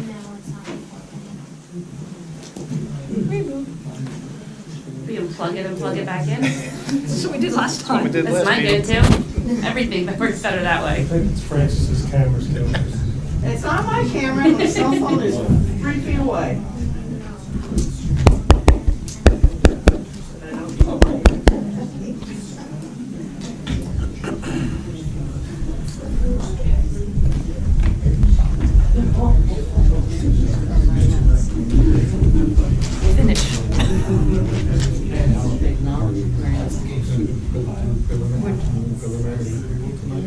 Can we take the vote on it? So next is. I don't get it. Right. Well, I guess it's public comments. I don't know how long.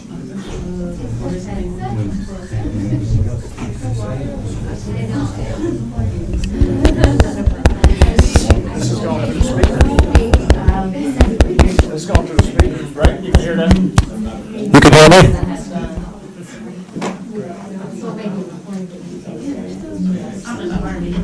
I don't know if he's sick or not. I haven't heard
Oh, really? I'm sure that's a long time ago, and not for knowing you were. They were saying nothing around. Yeah, you can hear it. I don't know.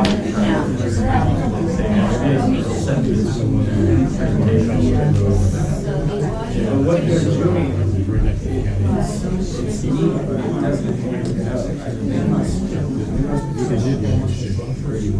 no. She does pretty good with her stuff. Oh, really? The elderberry stuff? She's just not, they're doing the elderberry. She wants to do a competition.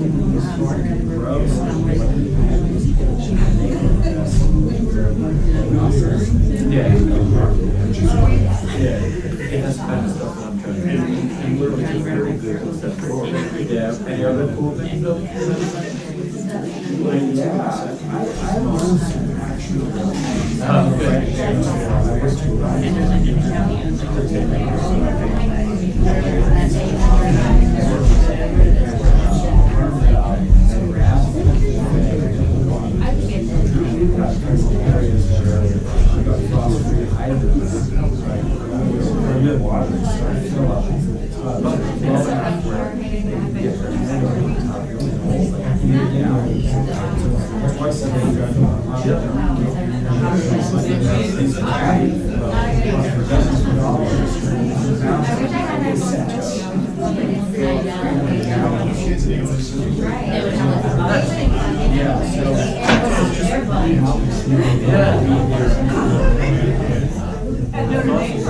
Yeah, like, I've been to so many of those, I've been since like 2001. So, never really got, like, I always like hanging out with people there, but I never really had like great stuff. I probably just sort of, that's a good class. Oh, okay, I see the yeah, that's cool. Yeah. Right, exactly.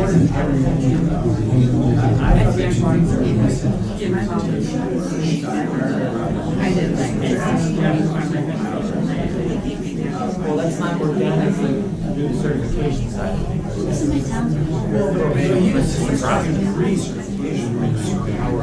Oh, yeah? That's going way back. The word millions there was a difference. Right. And, not sure if I know much, but just me is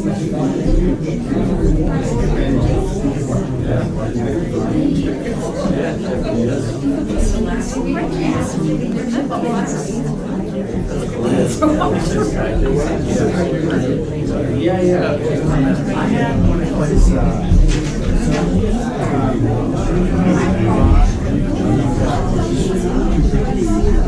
they're like an hour. Yeah, yeah, I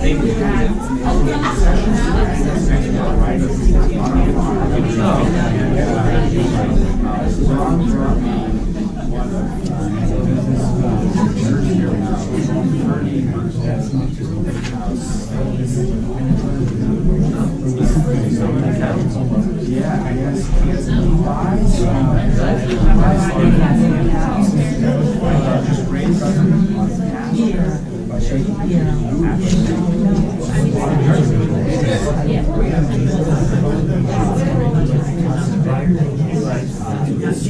really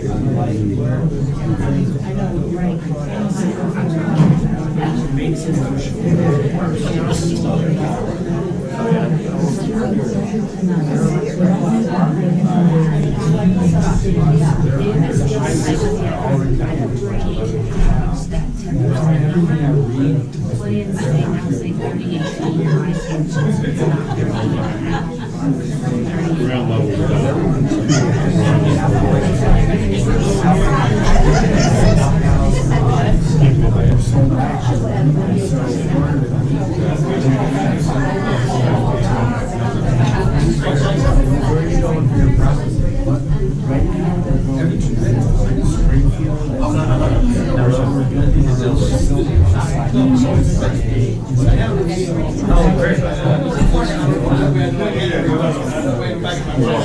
Yeah, I was going away to Noah. Good morning. From Long Valley.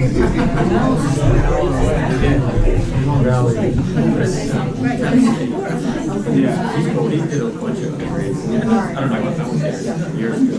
Yeah, but he did the whole facility there. So special different.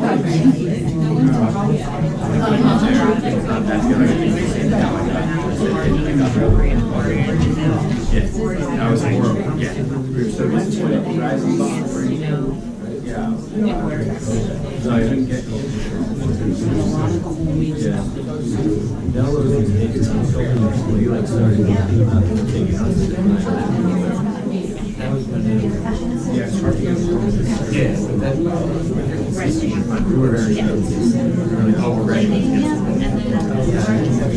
Yeah. I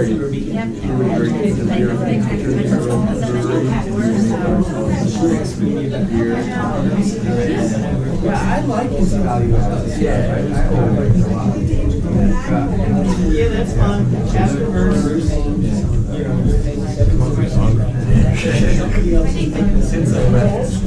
No, that's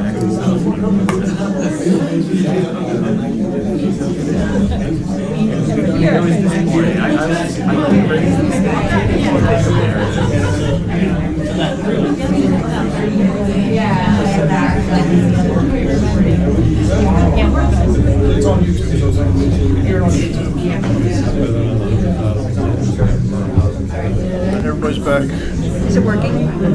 No, but it's on YouTube, so we're good? Ready to roll? Okay. Mr. Lanza, we're ready to roll. Sorry about the inconvenience.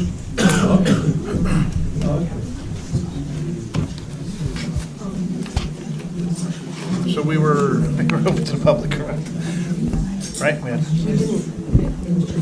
We were just doing questions. Yeah, no, we're just doing questions, yeah.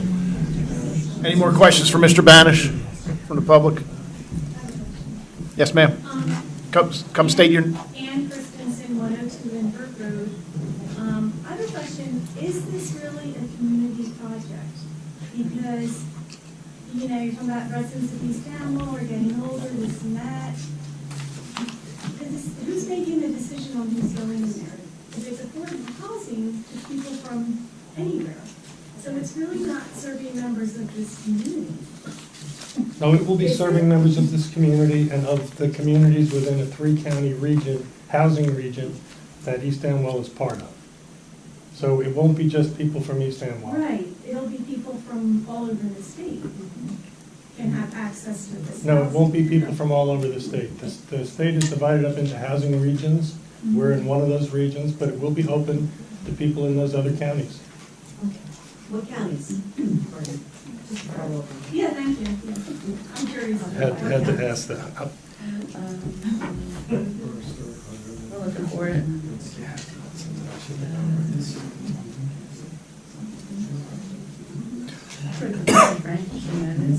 You know what? I didn't write your plan, you did. I know it's on the income limits. Right.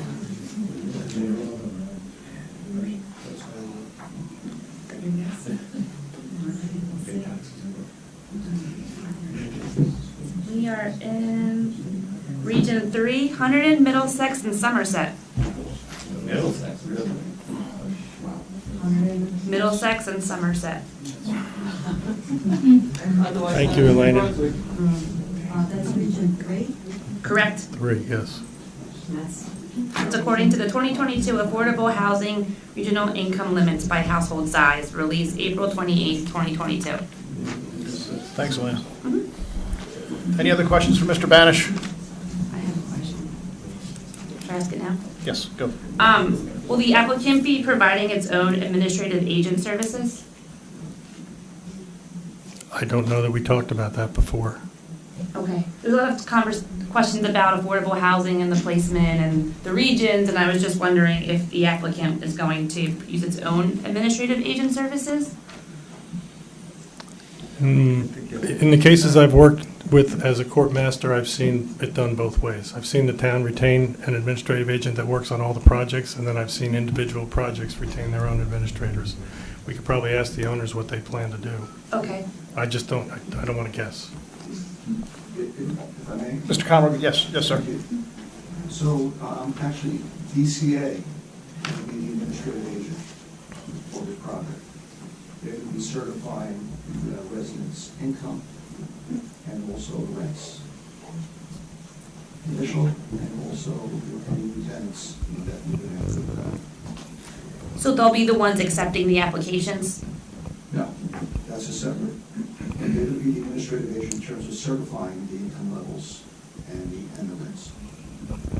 Mr. Comro, for the public, DCA stands for what? Department of Community Affairs. The state of New Jersey? New Jersey Department of Community Affairs.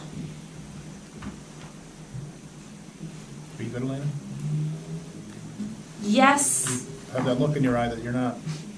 Yeah, I guess, I'm just trying to figure out whether, it's known at this point, and maybe right now it's not known whether the applicant anticipates on hiring their own administrative agent, or whether they would be utilizing the township's administrative agent. And if they utilize the township, there's so much funding available in the trust fund for administrative costs.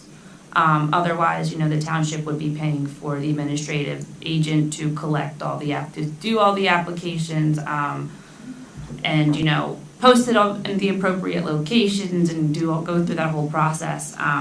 So I was just, wondering whether the applicant was going to retain somebody to handle that side, or if it was going to be done by the township. My understanding is, sir, and correct me if I'm wrong, that HAAS is the state agency within the DCA that does it. So HAAS would be the state agency that would do it for the owner in lieu of the township administering it. Okay. So that's an acceptable administrative agent. Okay. A lot of towns use HAAS. Okay, I haven't heard of anybody using DCA before for it. Usually it's, another. Right, it's HAAS, they're within DCA. Have we identified the gentleman who's giving us this knowledge? He's Mark the applicant. Como from the applicant, Region 9 Housing Corporation. Thank you, Mark. Sorry, this is my first meeting. Any other questions? I didn't recognize, I didn't put a face with the name. Any other questions for Mr. Banish? Can I get a motion to close to the public, please? So moved. Second. All in favor? Aye. Opposed? Thank you, Mr. Banish. Thank you, Mr. Chair. Applicant rests.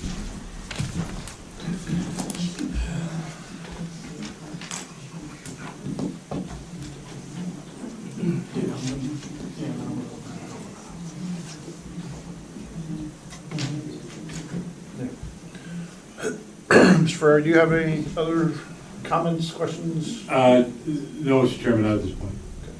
Ms. Gable? I think the one thing we haven't heard of yet is the side of the building facing John Ringo's Road. I know there was some discussion before about whether that side could have the same treatments as the front facade of the building facing the parking lots. Does anybody else on the board recall this? I don't want to make a mountain out of a molehill if the board doesn't want to go there or not. The side, because the building is kind of skewed on the site, right? And so the side elevation and the front elevation. At our meeting in December, there was some discussion about whether there could be some additional architectural elements that could be put on the side of the facade. No, I thought it was on the front, not on the side. There was a discussion about the architectural elements on the two far sides of the front. Yeah. Okay, then you know what, I'm misremembering because it's one of the long late night meetings. Am I right about that? Okay. Okay, then never mind, that's that. I don't have any other questions. Can I get a motion open to the public? All in favor? Aye. Opposed? We are now open to the public for comments, opinions.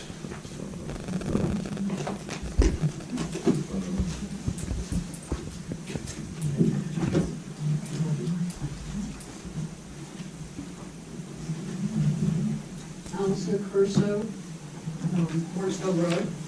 Ma'am, let me put you under oath. I'm sorry? I'm going to ask you to swear you in. Do you swear or affirm to tell the truth, the whole truth, and nothing but the truth? I do. And I'm going to ask you to state and spell your name for the record. It's A-L-L-I-S-O-N, Curso, A-C-C-U-R-S-O. Your address, please. 14 Morrisville Road, Ringers.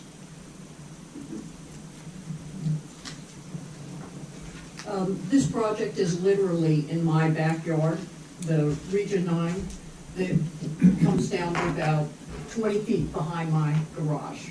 So I have been, I think, at every meeting, and I followed it with a lot of attention. Every issue that I've had, the applicant I think, has addressed. I was very concerned about the house on the front of the property, and 2 months ago, they said they would keep it, and, you know, they're working with DCA to get funding. The traffic, I was very concerned about that. I asked a number of questions about the traffic engineer, and especially about the left turn, explained why it was unnecessary to do that and why it could have unintended, if you block the turn, could have unintended consequences of people trying to swirl around to get around that. And he talked about how just how little impact the traffic, the actual number of people would be. And that surprised me. But then the board's engineer came in and said that, in fact, it wasn't going to be as bad as he said it was, that this project would have very little effect on the traffic. I was concerned about the water and then the retention basin. And the applicant was very clear to say they would put in native plants and not lawn in the retention basin. And I think the board should make that a condition of approval. The parking lot and how the building, the parking lot was put on the property also concerned me. Mark Pomeroy caught me after a meeting and said, you know, that from their experience, people would rather, because I thought, well, what's the point about having the parking lot in front, which is what you see, and then people come out and sit on the porch and they look at people's cars. And he said their experience has been that people who live in these communities would rather see the comings and goings than sit and look at nature. And I thought about my mother's retirement community. That's where everybody always sits, is, you know, where they can see what's coming in and out. The age issue wasn't important to me, but I know it's been important to a lot of people in the community. And I was very impressed by the applicant's willingness to reconsider the issue. They extended their approval, went out and did a market study, and are willing to raise the age to 62, even though it cost them almost 20% of their potential market. I don't know any developer who I've ever heard who would be willing to do that. So all of this is what stood out to me, is that they just seem to be not just trying to get the project built, but trying to be part of the community. There are months of meetings, they tried to mold their project to meet everyone's concerns. I think that having a completely affordable project is a remarkable opportunity for East Amwell. Since I served on this board 25 years ago, the East Amwell has always, it's unique, it's done two things. I was on the board when we created the Amwell Valley Agricultural Zone. It has made a real commitment to trying to keep a realistic opportunity for farming to continue and a realistic opportunity for affordable housing. That's why I think that zoning survived the challenge in court when others were falling, because we managed to do both. And I think that that's been one of the most important things about our community. And East Amwell needs affordable housing, New Jersey needs affordable housing, and this is a good project. I think it's a great project. I think they're going to be good neighbors, and I look forward to having them in the community. I urge you to approve. Thank you, ma'am.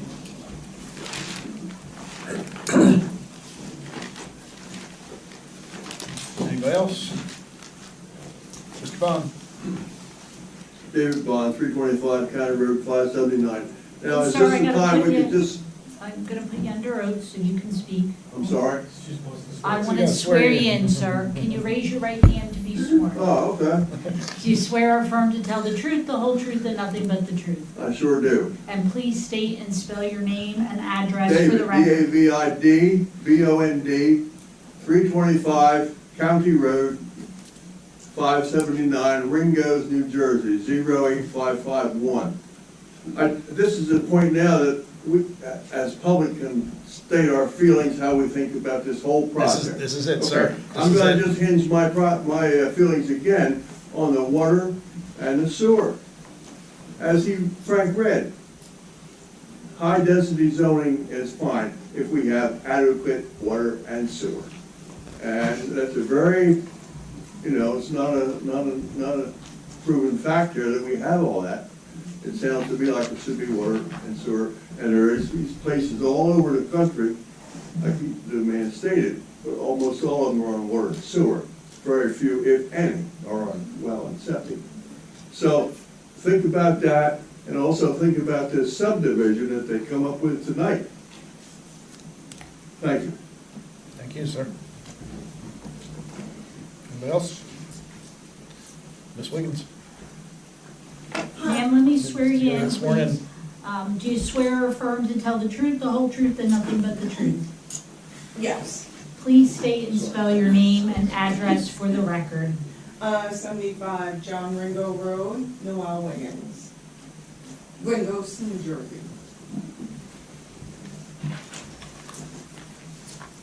We have an objection letter, and we try to have it submitted. So I know there's a lot of people, they probably want to say other things. And I was told that I had to read it in order for the planning board to accept it. Okay, ma'am, your letter is January 9th, 2023's letter? Yes, and I had it all signed, but I want it to be confidential, like, I don't want, the planning board can have the signatures, township committee could have the signatures, just, we don't wanna post it on Facebook or. Okay. If you want to, for the board to be able to consider your letter, you need to read the contents of the letter into the record because it is hearsay. So if you want to go over the letter with the board, that's fine. But the letter itself cannot be admitted and be considered without you testifying to the contents of the letter. So if you want to go over that with the board, go right ahead. Okay. Why don't I go last? I'll like let everybody get their stuff in and then I can go. I don't want to waste everybody's time is my concern too. We're here to listen. No, all right, well. Okay. I will do my best. I will try not to be monotone and all that. I'll try to get some. All right, you ready? Some things have changed since January 9th. I know some changes were made. So we oppose to the above application for the variance submitted by East Amwell UAW Urban Renewal Housing Corp., the applicant. For one, the application would irreversible damage the protected historic character of the village. And then goes through all the history. Now it's an awesome town, historic town, why people leave Hillsborough and other surrounding towns to come to this beautiful town. So, we're trying to preserve the 19th, early 20th century character, despite the loss of many historic commercial industrial resources. And I'm sorry, their new apartment building does not fit into the historic character of the village of Ringos. So number 3, the application represents a dramatic and irreversible departure from the township's enforceable plan for the village district. The historic district of Ringos was on the National Register of Historic Places in 1990 and has its own museum. Its historic character is protected by section 92-94 of the Township East Amwell Ordinance, which states, this zone is established to set specific standards to protect character of the designated areas and the historic village of Ringos. Major changes in land use relationships are not intended. The areas are basically developed. Major housing development is intended to take place around the villages, not in them. As the township grows in population, the village is intended to provide local, not regional needs and services.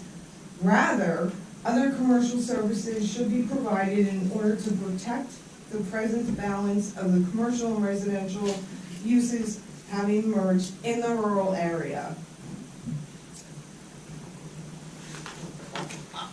So, first, the only permitted principal use within the village district are 1, detached single-family homes, 2, parks and playgrounds, 3, firehouses and municipal facilities, 4, houses of worship, and 5, antique shops. All of the principal uses are prohibited. Further, the application for use variance to build 24 units modern apartment buildings within the village district would constitute as a major change which is expressly prohibited by section 92-94. Major changes in land use relationships are not intended. Second, the ordinance expressly provides that major housing development is intended to take place around the village, not in them. Yet the applicant seeks to do precisely what the ordinance expressly prohibits, to construct a major housing development within the district. Third, the applicant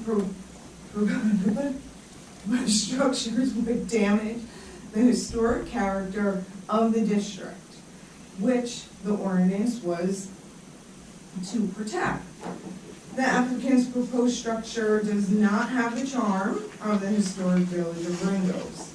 It is evident that virtually no, that effort has changed, so we appreciate it. The historic village district is not allowed for apartment buildings for this reason, to keep the charm of the village, section 92-95. The plans do not fit the uniform building period, style, or design. The large structure or overbuilding will affect historic feeling of the village. The character of the neighborhood is deserving of protection, and this will be a factor of the physical character of the historic village of Ringgoes. Blah, blah, blah, blah, blah.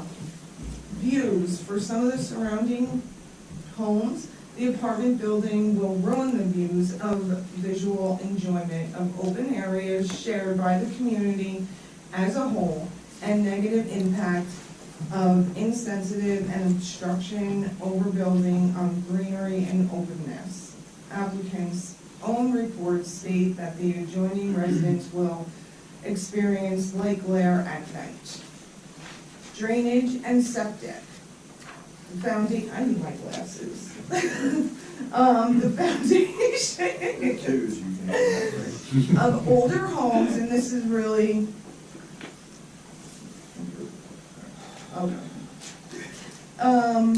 This is something to really be concerned about. I know for my own home, which is from the 1800s, the foundations of the older homes and businesses are particularly vulnerable to water leakage and lot drainage problems created by new development. The proposed apartment building would be constructed as close as possible to adjoining wetlands and with a mound septic system. And I think the septic system has somewhat changed, remember? And here's a little map drawing. This raises a considerable risk that the proposed project will divert water and cause additional water damage to the existing homes, businesses, parks, and roadways within the village district. This risk has not been adequately addressed by the applicant, in my opinion, and many other opinions. Furthermore, the applicant has not adequately addressed, okay, that you kind of did. I don't think so. Building maintenance, there will be a dumpster, which may create serious problems with respect to debris on the surrounding locations, streets, neighboring yards, baseball field, and the wetlands. The location of the building is located next to the wetlands, can cause destruction to the wildlife and greenery. As for the parking lot, there will be motor oil, antifreeze, etc., which is I mean, it happens, I'm not saying anything, whatever. But could also contaminate the well water supply, because we're gonna have additional cars than what would normally be there. The traffic, sorry, I live on that street, and let me tell you. So the traffic has been a major issue in Ringgoes and is getting worse with building in the surrounding towns. I know Region 9's traffic expert, as well as our own, stated that there would not be traffic problems. However, in the 2014 East Amwell study by Mr. Vanish, it does state that there is already a traffic issue in Ringgoes. And then I brought up again also with the link transportation coming to the village, picking up at the library, from what we were told, public transportation will increase traffic. Okay, so the conclusion, for all of the reasons, we vigorously oppose use variance application submitted by East Amwell, UAW, Urban Renewal Housing Corp. To grant this grossly deficient and clearly inappropriate application would be a violation of the existing ordinances and an abuse of the discretion. The application should therefore be denied. And we all look forward to participating in the process going forward and having our voices heard. And so here are all the signatures. There are like more coming. I just didn't have time to pick all of them up. And again, I am asking that it remain within, the planning board, the township committee. People are concerned about some backlash they might receive. Ma'am, it does become a public record, so if any signatures that you submit are subject to a request, so to the extent that people do not want their names, then you just keep, hold them. I said I would ask. But is everyone here that signed this? A lot of them are. Okay. So. And again, that is subject to an over request. Oh, okay. So thanks. Oh, and one other thing that I'm also concerned about, and people in the mountain should be too, you allow this variance that's gonna open up floodgates for the mountain too. They'll figure out a way, the engineering and making it all work, just something to be aware of, maybe a little concern. I definitely know we don't want building in the Sourlands, but again, you allow it once, you're gonna have to allow it all the time. So I think that's it. Thanks. Thank you, Ms. Wiggins. Anybody else?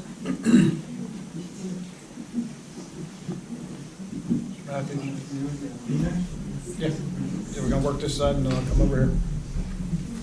Tim Matthews, 72 Linville Road, Ringgoes. I swear to tell the whole truth, nothing but the truth, so help me God. I have to swear in, sir. Do you swear to tell the truth, the whole truth, and nothing but the truth? Help me God. And sir, state your full name and your address again for the record, and spell it.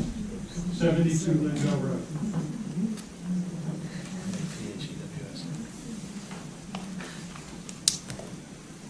So thank you. This is very, very informative, and this is a tough decision for all of you on the board, because there's clearly benefits to this project, and some of the residents have no issues with it. But there's a lot of disadvantages to it that have been stated. I'm not going to reiterate them. I made some notes, but there's a lot of big ones.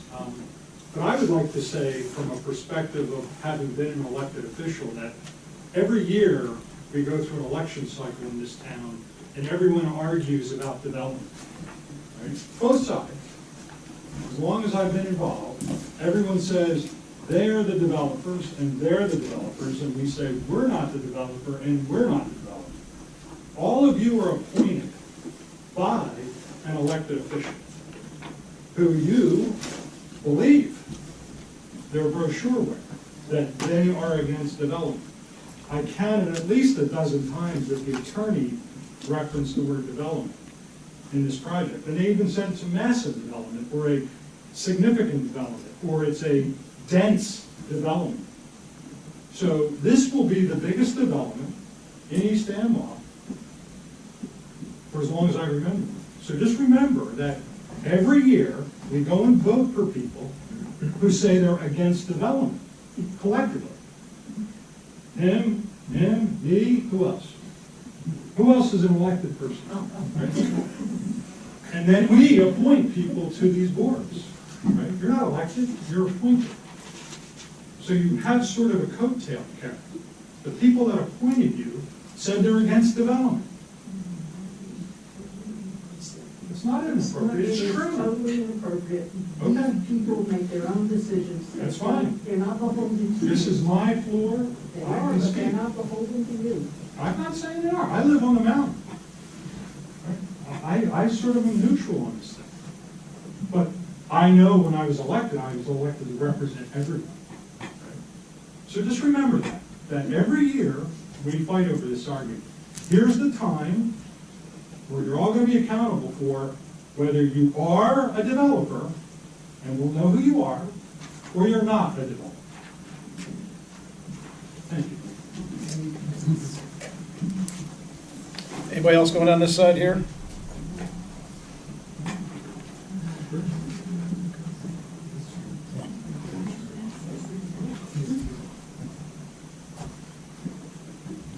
Swear. Okay, ma'am. Nancy Cunningham, NancyCunningham, 14 Wurtsville Road in Ringgoes. Okay, ma'am. Do you swear or affirm to tell the truth, the whole truth, and nothing but the truth? I do. Okay, thank you.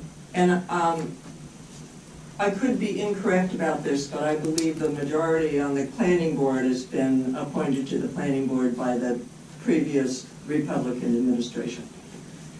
Just a little note in terms of developers, not developers, to follow up on Mr. Matthews. But I have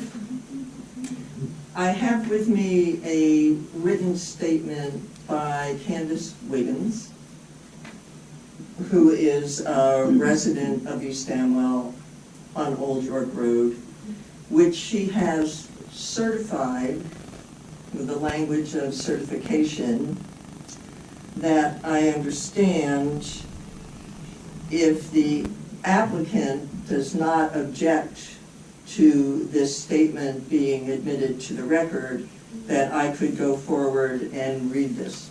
Ma'am, any statement, is there a reason Ms. Wiggins didn't come today? I mean, she really needs to come. She is in California today, Yeah, which is stated in the board record. cannot accept that statement because it's hearsay, and here's the problem with that. The applicant.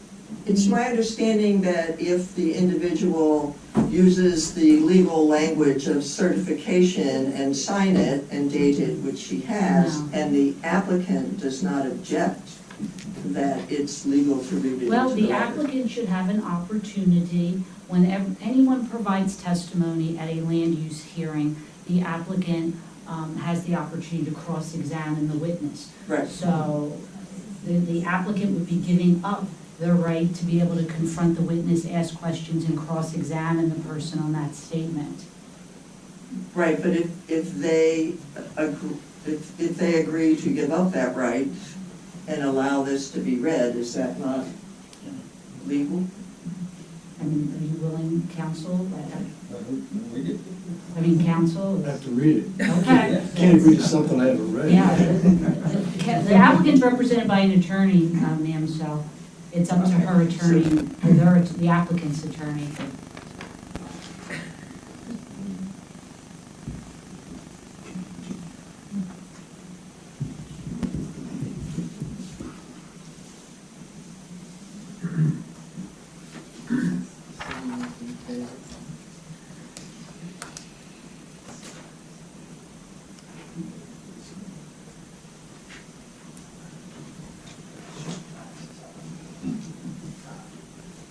Move your record.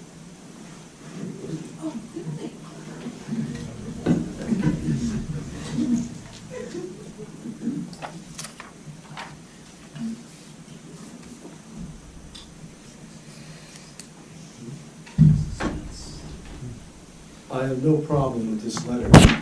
It supports our application. Thank you, ma'am. Thank you. So I may read it into the record?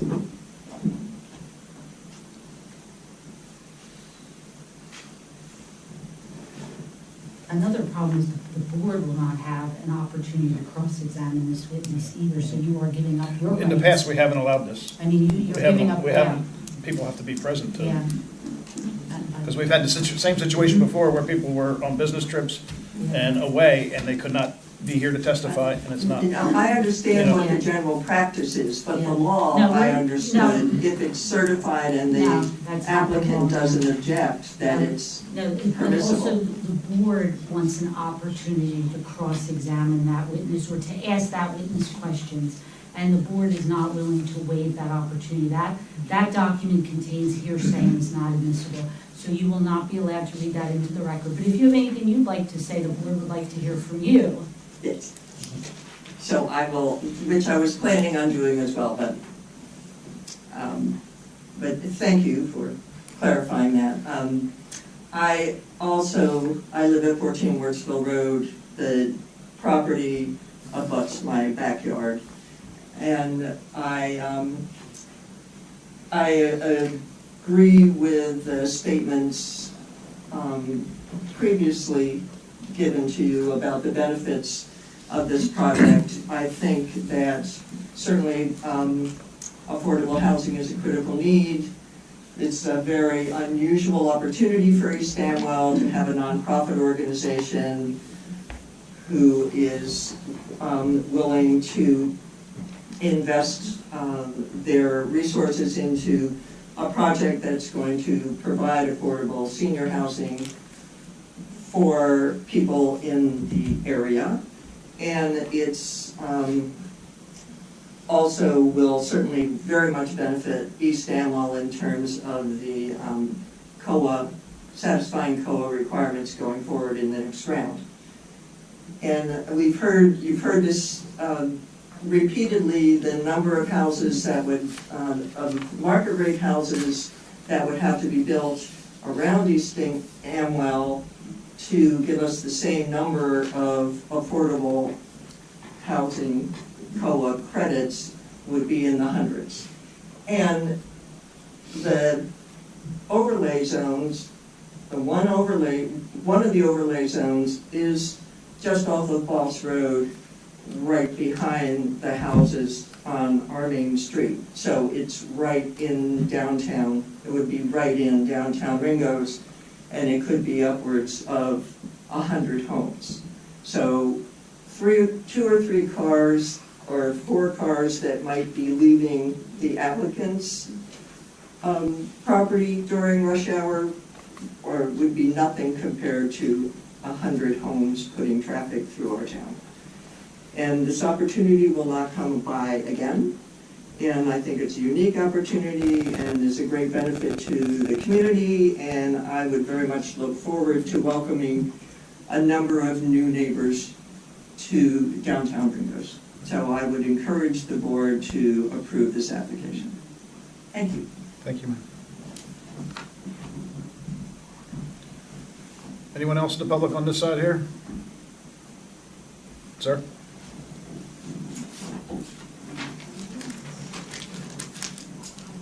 Sir, do you raise your right hand? Do you swear or affirm to tell the truth, the whole truth, and nothing but the truth? I do. Please state and spell your name and address for the My name is record. Les Hamilton, 23 High Mowing Road in Ringos. I recommend approving this application. I've attended most of the Region 9 public hearings and listened to the concerns about the project. I am not concerned about the building height or design. There are and have been traffic problems in Ringo's for years, but I don't believe this project will add to them very much. There was a concern about the 55-year age limit and Region 9 moved it to 62. A hydrogeologist said there is sufficient well water and septic systems will be approved by DEP, the county, and the local Board of Health. This site is ideal for this facility. There are benefits to the project. I believe there are residents in Ringo's who would like to downsize to something like this. The township will get more revenue from this project than normally from property taxes. Region 9 has promised to be a good landlord. We should hold them to that. The greatest benefit is the 24 affordable housing credits. You know, as a former elected official, I worked hard to prevent development. I'm not against appropriate development. I worked hard to preserve the farms. But I see the affordable housing mandate as a threat. So I think it makes sense to allow this small development that's got benefits to prevent more development. If we had to meet these 24 units with inclusionary zoning, it would result in probably 120 units total. Our current affordable housing plan is the hope that a contractor doesn't show up and build. But it may happen. I think it probably will happen. And if we have 120 units, that makes a big difference to the township. I'd rather have the 24 senior citizen units. That's my opinion. I would recommend that we go ahead and approve the preliminary request. Thank you, sir.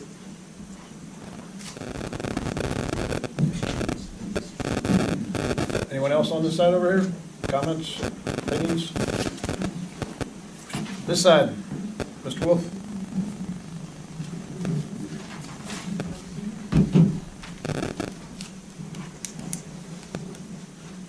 Good evening. Okay, let me swear you in first, sir. Raise your right hand. Do you swear or affirm to tell the truth, the whole truth, and nothing but the truth? I do. Please state and spell your name and address for the record. Richard Wolf, R-I-C-H-A-R-D, Wolf, W-O-L-F-E, address 21 Rynearson, R-Y-N-E-A-R-S-O-N Road, here in East Amwell Township.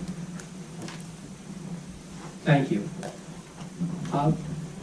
We have here tonight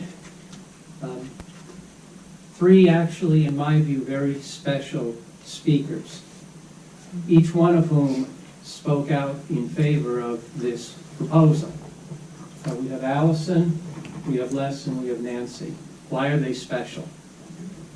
Well, East Amwell in the 1980s, going into the 1990s, hit a crossroad. We had to decide whether this township was going to move in the direction of Raritan Township, toward development, or to stay rural.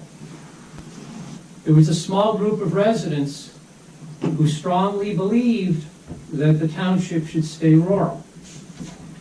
And they were supported by an overwhelming majority of the other residents. And against opposition of some, including some very well-funded individuals, they fought to keep East Amwell rural. They are largely the reason why East Amwell is what it is today, as opposed to being Raritan Township. And again, that's Allison, Les, Nancy, and about 5 others. They're all in favor of this proposal. No one is going to point to them and say, your development. No one could seriously make that statement. Look at the history of East Amwell. Mr. Matthews is wrong trying to imply that if you approve this, you're pro-development. And I'll talk about that in a little more detail in a minute or two. But let's talk about what has transpired to date. To date, we've had a number of witnesses get up and make statements for which they have no support.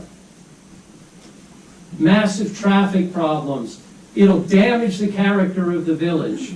It'll ruin our historic character. Drainage issues, septic issues, noise issues. It'll destroy the property values. There's absolutely no proof of any of that. These are just statements taken out of the air. No proof whatsoever have they presented for any of those statements. This project is I want to talk about one thing before I get into this project. What's the matter, Francis? Can I have the floor? Oh, you can have the floor. Thank you. The whole world. Francis, excuse me.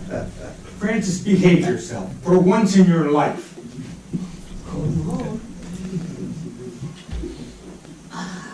There were statements made at the last meeting and at this meeting by Mr. Bond that if we build this facility, East Amwell will have to go out and, in his words, spend $1 million to buy a fire truck with a ladder.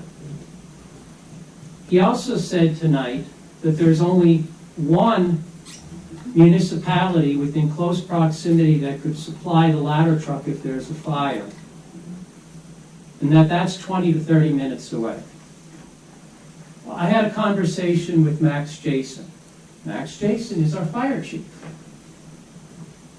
I don't think anyone would question the qualifications of Max Jason to assess the risk associated with this building. Max Jason has told me that there are at least 6 ladder trucks within 5 minutes, maybe 10, if there's traffic. At least 6. That East Amwell will not have to buy a ladder truck if this facility is built. He also said to me that from a fire perspective, this facility is in the best location it could possibly be, next to the firehouse. In fact, the developer agreed to put a road from the firehouse to this facility so that the fire truck doesn't have to get out onto John Ringo Road. He can go directly from the firehouse to the building. He told me the firehouse has a 30,000-gallon water tank. So it doesn't have to rely on, if there's a fire, trucking water in. It has a 30,000 tank right there. The fire company has no issue with this structure being built. None. The rescue squad has no issue with this structure being built. None. So Mr. Bond is not telling the truth. And he knows he's not telling the truth. He's been with the fire company 50 years. He knows that there are these ladder trucks available. All right, the next one is Raritan Township. Now, how much closer is that to Mount Airy? They're all going to take more than 5 minutes. I mean, don't tell me. Why would Max Jason not tell me the truth? He's telling you the truth. Why is he not telling? He's the fire chief. Is Max Jason We here? had a meeting with that. Is he here? Never mind. Is Max Jason here? Well, you can ask Tim. You can ask Tim. He spoke with him too. You're welcome to ask He's not supposed to argue with the people in the audience. him. Well, you're arguing with me. No, you're I arguing have with the me. floor right now. I have the floor. I know you do. I showed you the respect when you were up here not telling the truth. Okay, Don't you say that one more time. Mr. Bond, Mr. Bond, I know. let Mr. Wolf finish, please. So in any event, this notion that this is a fire problem, that we're going to have to go out and buy $1 million fire truck, it's just not right. There's no issue with fire. There's no issue with the rescue squad. There are all these statements that are just false being made against this project. So why is this project a good project for East Amwell? The New Jersey Supreme Court, in a series of cases called the Mount Laurel cases, determined that each municipality in New Jersey has an obligation to provide its quote-unquote fair share of affordable housing. And that doesn't mean affordable housing only for its residents. In fact, it means just the opposite. Each municipality is supposed to open its doors to people who aren't necessarily well off. You are supposed to make housing opportunities available for people who don't necessarily have the highest level of needs. You're supposed to provide your fair share. And each municipality is analyzed every few years to see whether it is providing its fair share or making available to developers the opportunity to provide a fair share. Now, normally, what happens with affordable housing, and this has been mentioned earlier, is it's called the 20% rule. which means in order for a developer to avail itself of certain affordable housing advantages, the developer doesn't have to come in and build 100% affordable housing. You have to provide 20% affordable housing. The other 80% can be just regular housing. Which means normally to get 24 affordable housing units, a developer could put up 120 units. And we, as part of our settlement with Fair Share, designated 4 lots in East Amwell where developers could come in and put in these supersized developments. 2 of them are right in the village. Nancy mentioned one on the corner of Boss Road, basically right across the street from where this one is proposed. The other one is actually next door to you. I know. And on that one, a developer could come in based on the number of acres there and put in about 100 units. Now, of those 100 units, 20 would be affordable, the other 80 would not be affordable. What do you think 100 units is going to do to the school? What do you think 100 units is going to do to traffic? What do you think 100 units is going to do to our taxes? It has been shown with development, taxes go up. And if we get enough development, we're going to need a police department. And what do you think that's going to do to your taxes? This project isn't pro-development. That's nonsense. Voting on this doesn't make you pro-development. The fact that I think this is a good idea doesn't make me pro-development. And these 3 are not pro-development. This is actually anti-development.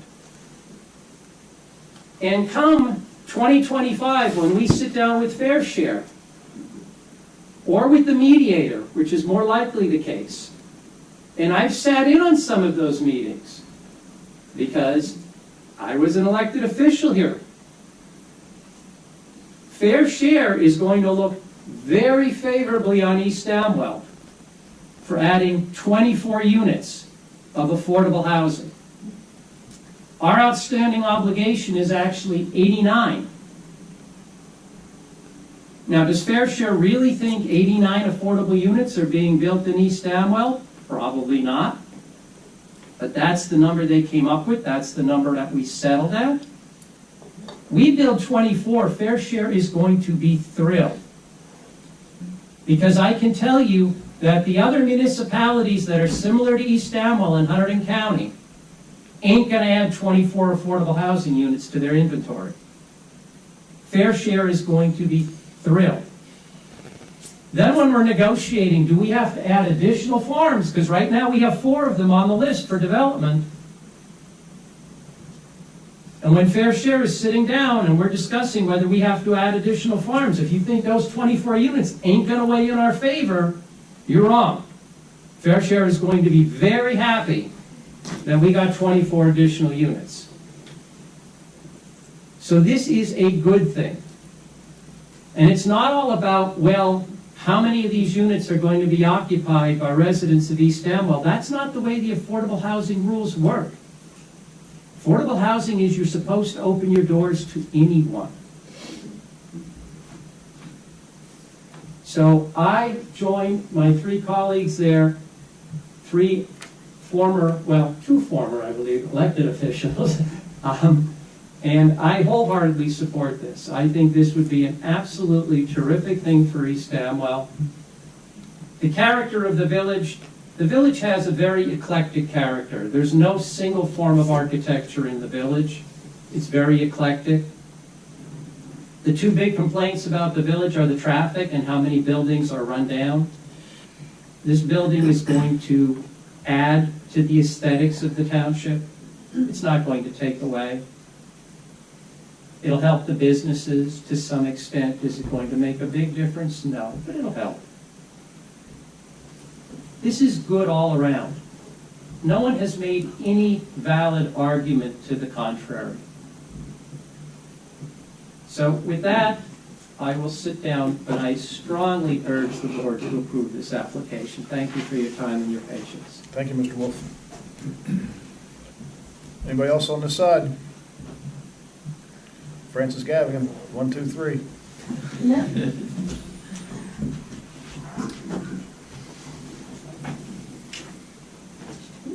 Francis Gavigan, Frances, Gavigan, Gavigan, 123 Wurtsville Road, Ringgoes, fortunately surrounded by preserved farmland. Let me swear you in, ma'am, before Sure. you begin. Do you swear or affirm to tell the truth, the whole truth, and nothing but the truth? Yes, I do. Okay. I don't have a dog in this fight. I'm not an elected official. I'm former whatever. But I would call upon some of the ones, specifically Mr. Wolf, who speaks so awesomely about preservation and keeping the rural character, that it would be a really nice idea if all the land that he has and continues to acquire were submitted for farmland preservation to help keep our rural residential character and avoid having to pay for police forces. The land that the overlay areas and things like that, my concern is, having seen the flooding and some of the loss of life from the flooding that we had over a year ago, and seeing the way things go, is that the carrying capacity of our streams and village and whatever for water, as more impervious coverage and things are done, I'm sure there's all sorts of calculations, is going to come back and bite our community in the butt. But since allegedly, hearsay, one of the persons whose house was flooded, who's upstream of this, is in support of it, we'll see how the flooding goes in the next few years as global warming and wetlands and state laws and things like that. Will that affect this application? I don't know. I suspect in March of last year, when Mr. Wolf went on, or early on, no, bring me 3 more of these, I would suspect after all this fun, Fair Share Housing is not interested in bringing more projects like this to East Amwell or others. It's more the developers and the New York developers who can come in here and start to up our debt for jobs as they develop along the highway or whatever. You're gonna do what you need to do. You're all decent, honorable people. I know the ones that were on here: Tim, Marnie, John, Mike, even hard to recognize with a haircut, but yeah. Natalie, you are not developers, you are not whatever. You are people trying to do the best thing. People will do what their conscience tells them within the constraints of the law and being inherently beneficial.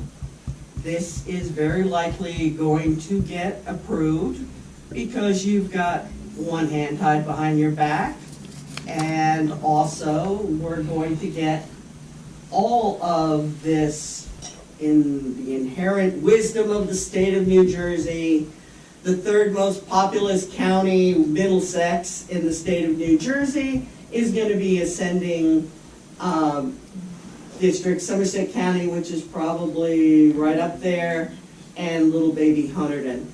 We're going to get a lot of people for these 22 or 24 units, which I guess the Purple House will become a low-income house. It's going to happen. Let's just see how much flooding or how many problems that we have in the future, and try to encourage those with land in the township, acquiring land in the township, smirking in the back at me, do about preserving our rural character rather than acquiring more and things like that. Anyway, Appreciate your patience. You're gonna do what you're gonna do. I'm glad I'm down the road on Wirtsville Road and old, but we'll see what happens. And good luck. You're gonna need it. Thank you, Francis. Anyone else on this side? Going once? Twice? Can I get a motion to close to the public? Second. All in favor? Aye. Opposed? Thank you for your input, folks.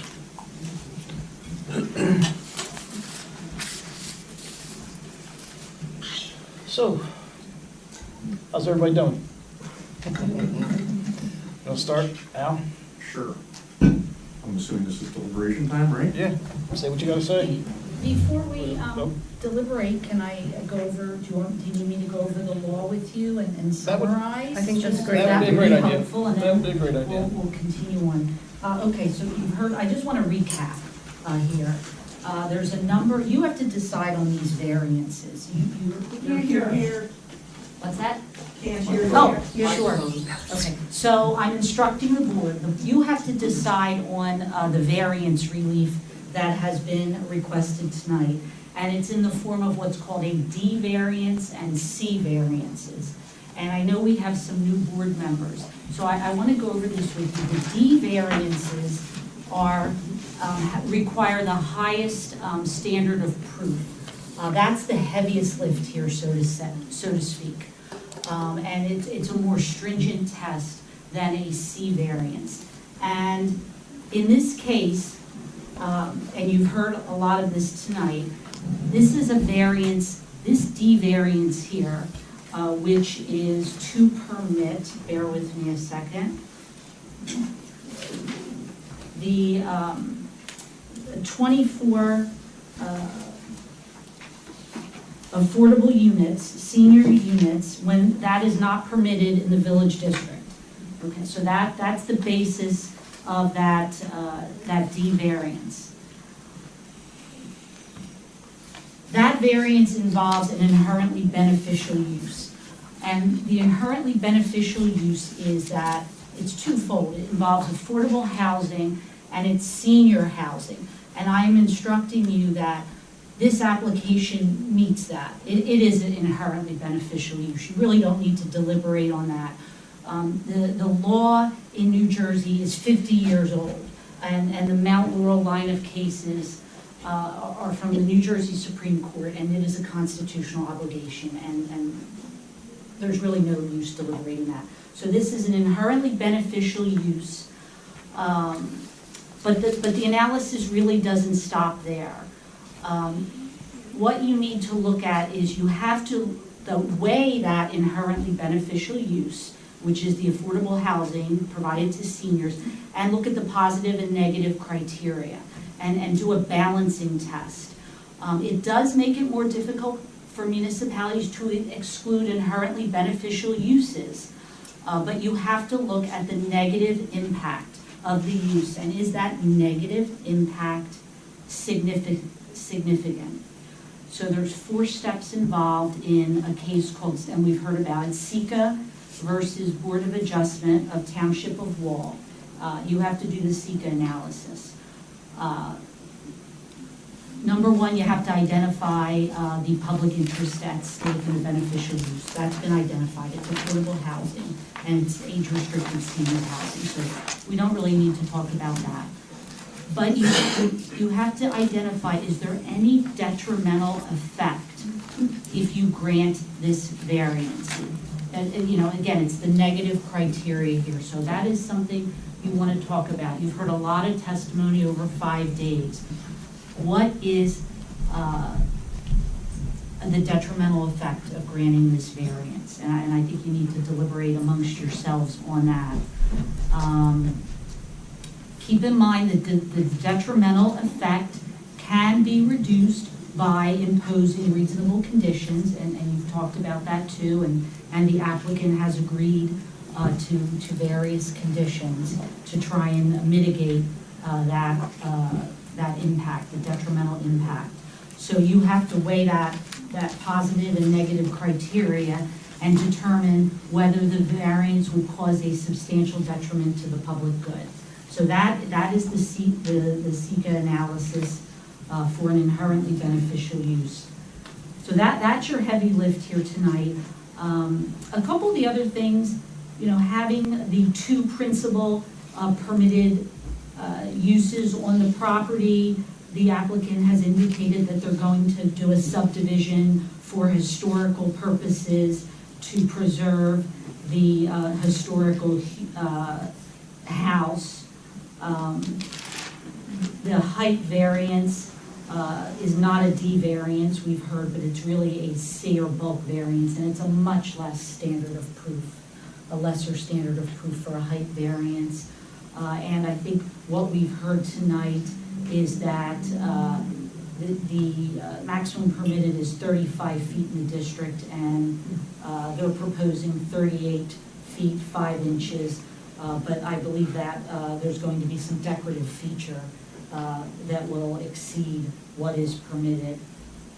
And the other variance that you need to look at is the parking, and there was substantial testimony on the parking, which is 48 parking spaces, and they are proposing, I believe, 36. So that's pretty much a summary, and I would invite all the board members just to, as the chairman asked, to just go around and state your thoughts on the record. Sure, absolutely. Because the subdivision is proposed for the future, do we still need to grant the D variance for the two permitted uses until the subdivision comes before us? And I believe that's what your engineer is saying. Yeah, I think because you're going to have Right. two principal uses on the property until it is subdivided. Right. Yes, I think you said. Okay, that was what.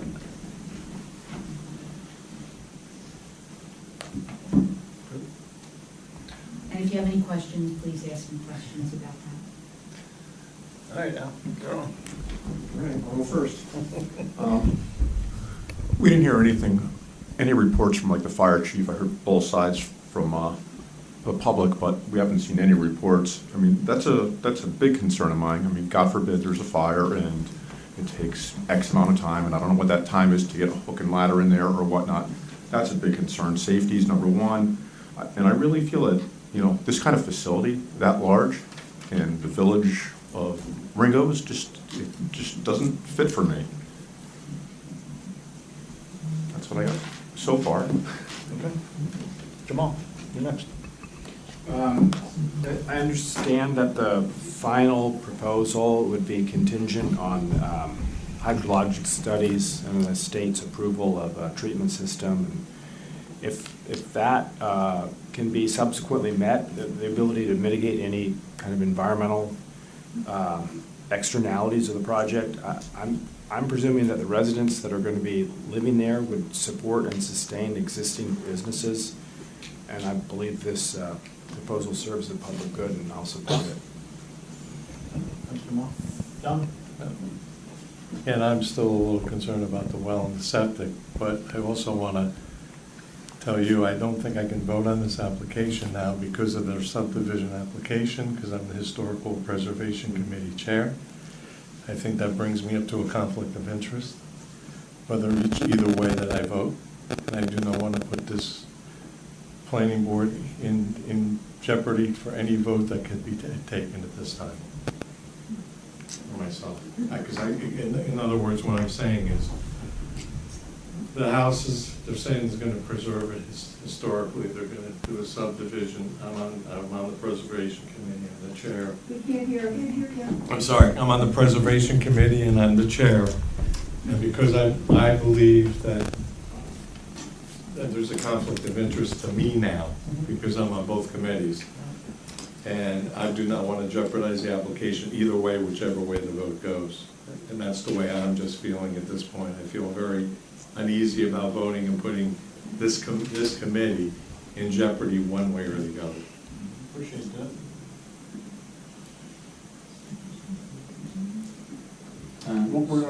While you're reading, Mike?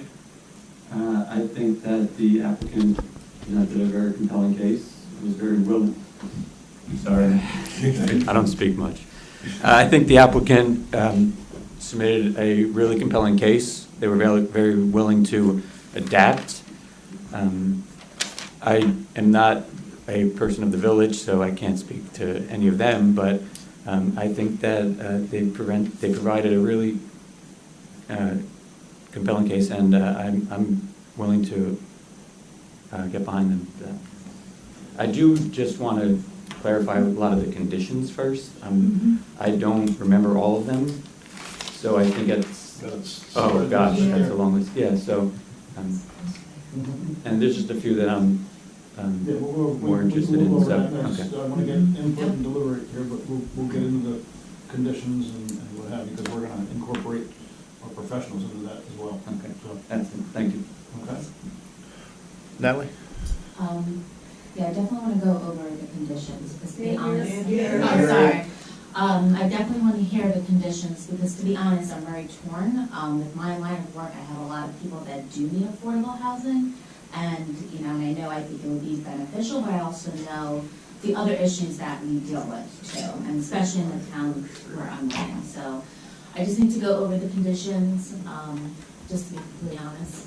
I'm just really torn at this moment, so. Okay. Marty? I think the benefit to the community of having affordable housing is large. There are negative impacts that I think, as Mike said, we need to talk about in the conditions. And my concern is most specifically for the residents that are directly around the facility. I have noted that every concern that we've raised, the applicant has been incredibly willing to try and work with us. I agree that it's a unique opportunity to get a nonprofit to invest in a large amount of affordable housing, which is something we desperately need in this area. And to me, Hunterdon County, Middlesex County, I mean, they're all part of our community, even if it's a different geography. And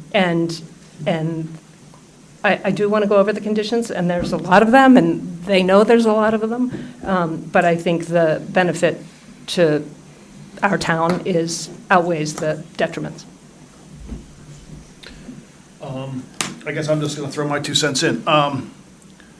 I personally don't like being told that something's inherently beneficial to me or to my community. I served my country, promised and swore to protect the Constitution, and I know that there's all kinds of different entities that go into that. The town of Ringo's is, I don't live there. I live on a mountain. You know, I'm not going to be a neighbor of this facility if it's built. My biggest concerns are the neighboring wells and septics. I've been very involved, previous employment. I ran large septic system and several well systems for a private golf course. You know, the septic system that they're proposing is super high tech, and it is a commercial system. It's not anything that anybody else around here has. That's why nobody has any record of it, because it's a commercial use. It's not anything for residential. I ran a huge system that was more of a normal system. It just had 25 tanks in it, and then we pumped across a golf course to a large acre, 10-acre field. It just, voting no against this thing is going to create a lawsuit. And I don't, as much as I am indifferent to the thing, I don't want to set my township up for a lawsuit. I don't like the word. I don't want to see it happen. I don't want to see the township spend money on a lawsuit of something that's, I don't believe in, and I don't think that any of these cases have been won in our state of New Jersey. When townships try to deny a thing, I might be wrong on that, but a little bit of research that I did, the state's going to side with the builder because it is inherently beneficial to our community. So they say, like I said, I don't like being told that, but that's the fact of the matter, and, you know, it's concerning, but there's not much that, we can't change that course now. I will say that the whole COA thing bothers the heck out of me, because nobody knows what 2025 is going to bring. As far as I know, from everybody, our planner mentioned that nobody in Trenton has said boo about 2025 yet. Have they changed, anybody made any movements on this, or? I have not heard anything from anyone else. Yeah. Hasn't been. Yeah, you know, and we're now in 2023, so guess what, folks? Yeah, they better get on it, because we know how long it takes Trenton to do anything, you know? So planning for the future that we don't know, as far as our COA regs, is, you know, putting the cart before the horse, I think. But again, it's inherently beneficial to our community, so the state's going to tell us. That's where I'm torn apart. You know, it just, you know, it's a big chunk of housing for us, but we don't know what our requirements are going to be. But it's, you know, that's where I'm torn. So. We have at least one member that's going to step He's down. going to step down. Recuse himself to the historical preservation. This Yes. is a subdivision conflict. Okay. So we're going to need. So we're going to go towards. Some of the alter. So we're going to go. Brianna's alternate one. Brianna's going to be, Do you right? No, normally who's- have all your alternates deliberately, or just the ones that are voting? Not, we've never had this many alternates. I would suggest This is a new that- thing yes, for what me. do you suggest? Well, I would suggest that let's have the alternates say what their thoughts are on the application. I think we Okay. should get that in the record. Do they need to certify? Oh, they didn't certify, right. Happy to. Have-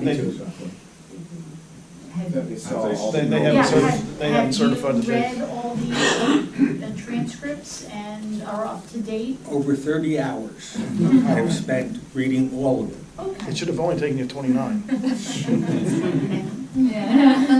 Yes, Okay. you've read all the transcripts, and I'll have you sign this. I have the extra certification. And we have so one you more can down there, sign. Mike is down there. If only could read them, I had to watch. I've been here for about a week, I have not read all. Okay, Okay, all right. okay. So Okay. he'll, So we'll. okay, so we'll Brianna, hear from comments, you. please. Okay, I would definitely see the positive benefits to our community to have low-income housing. Can you hear me? It's my first time getting to speak into the microphone.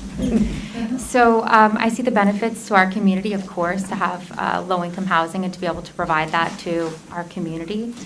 I agree that my biggest concern would be looking into the conditions to make sure that we can protect the environment, and not only the people who live next to the development, but also the people who are going to move into the development are going to be low-income citizens who are the least, have least ability to deal with flooding. They don't have a place to likely go, or, you know, these kinds of things. So I think that we need to consider the clay soils, the lack of recharge. We're up against the wetlands, and make sure there's conditions in place for native plantings and how we're going to make sure that it's not causing a flooding issue in Ringo's. Thank you. All right, yeah. Richard. I can tell you that I came to this with an open mind, because that is what the law requires me to do. And as I started reading this, I took great notice of comments, Mr. Bond, various people who had, I believed, legitimate concerns. I was certainly initially thinking to myself, you know, can't there be a better place for this? Can't there be other things? You're shaking your head. Yeah. I come to the conclusion, right, that this applicant is truly unique. You're not going to find another applicant who's going to give you 24 units of affordable housing without asking you to take the burden of 100 other houses and people avert to it in terms of children. 100 houses can be 300 children, can change the whole complexion of your educational burden. And yes, and that's taxes and that's everything else. I've lived here for 42 years. I live on a farm. I am privileged. I live on a money pit, one would say. When I bought my farm, it was in a lot worse condition. The house was in a lot worse condition than that house was in. And it cost a fortune. And I'm very proud that I now have one of the great historic homes in this township. But not everybody can afford that, right? I resent the implication, and I wish he's gone now, but I resent the implication by Mr. Matthews that just because we're appointed here, that we're doing someone else's bidding. Maybe he views our, but I don't. And I think it's an insult and for him to suggest that we are making our decisions based on politics or because who appointed us. It's disgraceful.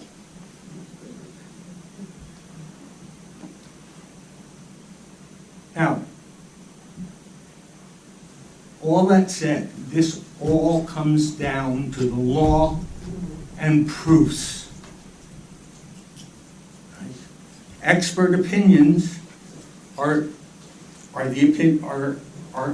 to be considered for their worth. We have also heard from our own people. We're not hearing anything from our engineers. We're not hearing anything from our lawyers. We're not hearing anything from anyone that we should be looking for. We're not hearing anything from the Historical Society, the Historical Preservation Society anymore about the house. It seems like everyone has done, it seems like the applicant has done everything possibly can do to satisfy what the legitimate concerns of all of you were. I don't know that they're legitimate anymore. And I'm just looking at the proofs. And I don't see the negative impact. I hear opinions. I don't like the way it looks, but that's not proof. And so I don't believe I still have a vote, but I do have a voice, and as a lawyer with 52 years experience, I think that this application and is as good as you're ever going to get. It doesn't get any better. And the idea that this is pro-development, Mr. Matthews doesn't know what he's talking about. Now, your concern, Mr. Bond, is legitimate in the sense of what if this fails or something like that? We are not, there are people in this township, developers in this township, want, right, municipal sewers, right? They want to change the zoning. Those are the developers. The people who want to keep 10-acre zoning, the people who are keeping their land in farmland are not the developers. And and I also have to say one thing, and this has nothing to do with the law. This just has to do with being a human being. How dare anyone, no matter how long they lived here, and how privileged they are to live in this community, to deny that to someone just because they're poor. Thank you. I have nothing more to say. Thank you, sir. I support the application wholeheartedly. Can you sign these certifications or alternate documents, please. Thank you.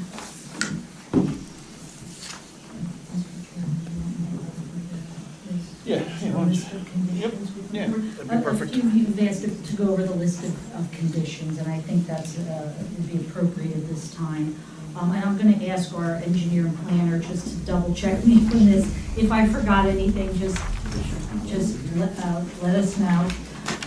Okay, so, there is a lot of conditions, that we've talked about during this application. First off, add an emergency access to the firehouse lot. Test the aquifer. There's going to be a subdivision of the historical home. The application must comply with UHAC, which is the Uniform Housing Affordability Controls. That is the state statute on how these houses are administered, the bedroom count, how many are low income, how many are moderate income, and all that. The unit size is 622 square feet. The maximum number of occupants will be two a unit. There will be fencing to a buffer line before the start of construction to ensure that the construction does not encroach on the wetlands buffer. There must be a wetlands letter of interpretation permit extension approval. The sidewalks must be connected along the parking to the sidewalks in front of the building. The lights must turn off at night. Those parking spaces will be assigned to residents. There will be 4 electric charging spaces. We'll add street trees along the road. We'll obtain a written report from the fire department confirming they have no objections to the project. Architectural plans will be changed, so the height of the building will reflect the engineering drawings, and I believe there's going to be, that applicant had agreed to do a calculation for the height from the finished grade, not the finished floor, which will be a C variance on the height. HVAC will be on the roof and not visible behind the faux roof. Energy efficient construction, no external leaders for rain gutters. Will include materials from material boards on the architectural plans. No external access to the roof. The access will be internal from the building. There has to be approvals from the Board of Health and DEP for the septic and the well. There will be a test of the monitoring wells. Age restriction will be 62 and not 55. The leases for the units will include the age restriction language. Overnight guests will not be allowed to stay for more than 2 weeks per year. There will be maintenance to ensure that the existing building does not fall into disrepair, but I think the applicant has agreed to restore the building for historical reasons. Site lighting will include light shields, so there is not light spillage beyond the property line. We'll fix the site distance problems to the satisfaction of the traffic engineer. We'll provide, I believe it was arborvitae's to buffer the residential neighbors. I'm going to ask our planner, our engineer, did I miss anything? Yes, it's the landscape plantings around the side and rear of the adjacent residential properties. So it's the neighbor next to the driveway and then also along the rear of him and also the adjacent property. And Elena, didn't we also talk about maximizing the use of natives? We did. And so the other one was also that I believe the applicant had agreed to use native plants within the retention basin. Correct. what is required?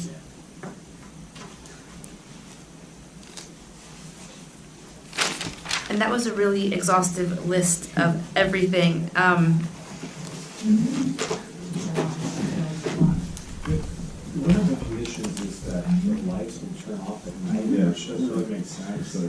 I mean, maybe it's timed so that it goes off at some point, but if it's not going to be on while people are awake, then it doesn't make sense to have them. That's one of the things I wanted to weigh in on. I've got a couple comments on the conditions in general and some specifically. First off, I just wanted to be clear that in some cases, you can get a preliminary site plan approval and go to construction. That is not the case here. They're getting preliminary site plan approval, but they can't go to construction until they come in for final site plan approval, and all these loops are closed. I want that to be very clear. Secondly, with respect to the lighting, I think there is some merit to lowering the light levels after a certain time period, and maybe that's 11 o'clock at night, but I think you absolutely should have some minimal security lighting on from dusk until dawn, because otherwise you're going to have people walking around in the parking lot when they come home late. My parents are in their 80s. Sometimes they go out and come home a little late, and I wouldn't want them tripping in the parking lot. Is it motion? Is motion? No. No. Because you have a deer running through there, they're going to go on and off. That's I know there's some concern about light pollution in the. And I understand that, and by minimal security lighting, I don't mean all the lights on.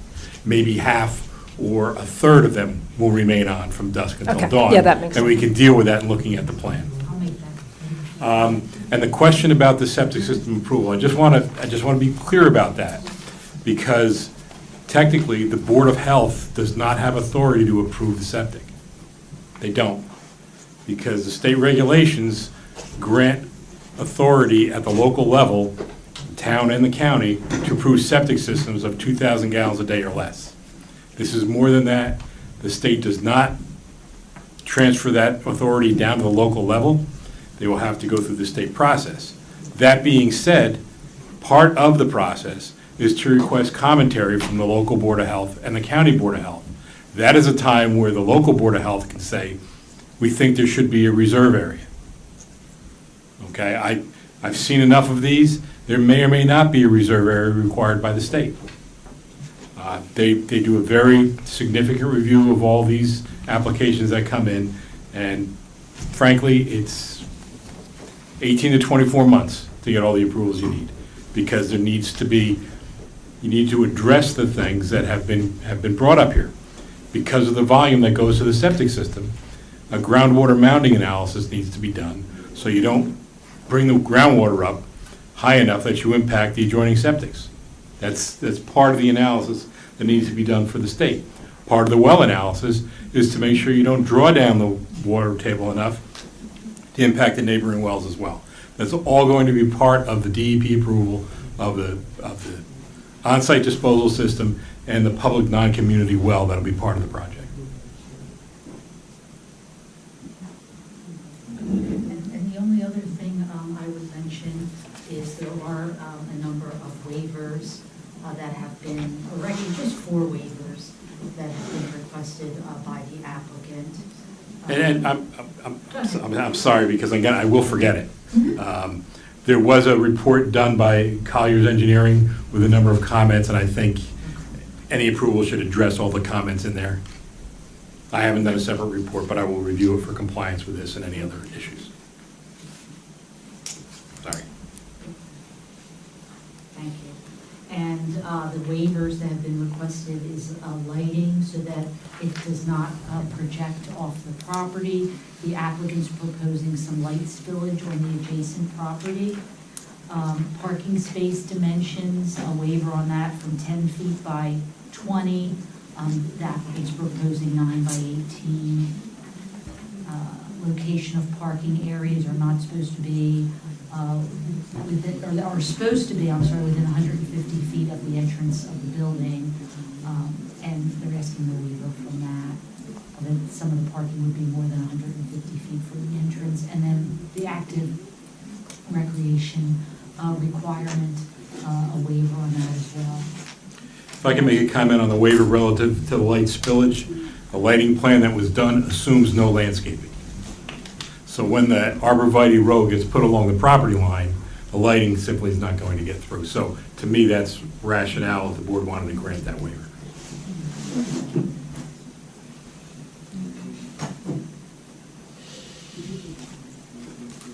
That was it for the waivers.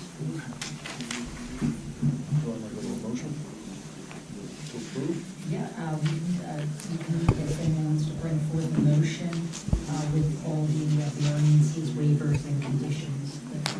Can I just, oh, sure. I have one thing about the conditions real quick.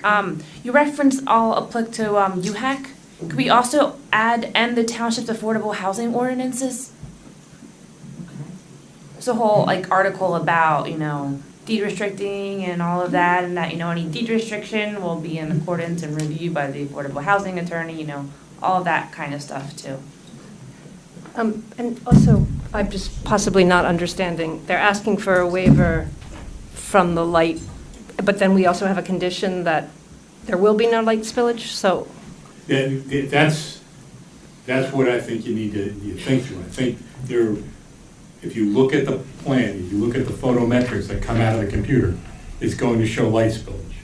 After the project is built out and landscaping is in there, it'll be blocked by the landscape. So should we change the way this condition is worded?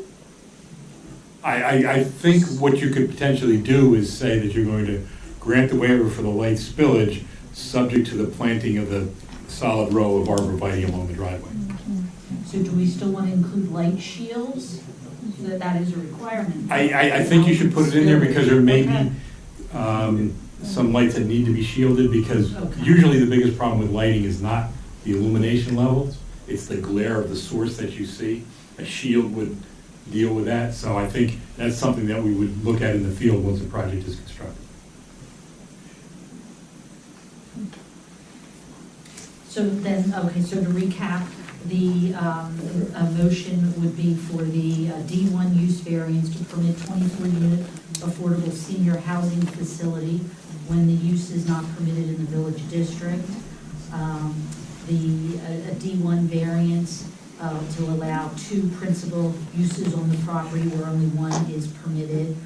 A C variance on height, and the off-street parking to allow for 36 parking spaces, the waivers that we just went over, and the conditions. And the de minimis exception on the parking as well. Right. For reasons.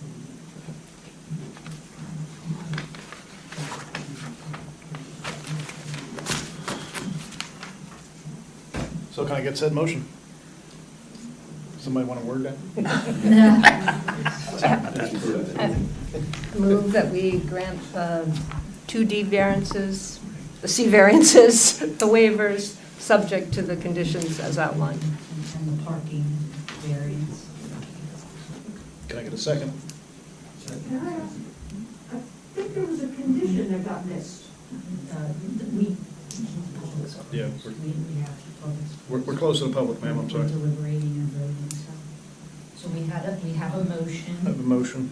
And we have a second. All right. And I So- would just instruct the board, if you, as you're voting, yes or no, if you want to put any additional reasons or anything you'd like to say, please put it on the record as you cast your vote. Okay, so we need 7. John's recused. Right. So Brianna's going to be a vote. She's the first. First alternate. So Right. we're going to do a roll call, and again. Yeah, because as we do- Emily's recused, so Brianna's number 2. So you're going to be voting, So you're, right? You good with that? roll call, please. Mr. Cotry? So I wish we could hear the condition that we might have missed. It was the trees, the trees that they were saving. I thought we heard that was going to be largely difficult to preserve them. because Yeah, you had to grade the yeah, they said site. they can only do the ones that are along the firehouse side. Right. Yes. But they shouldn't save them.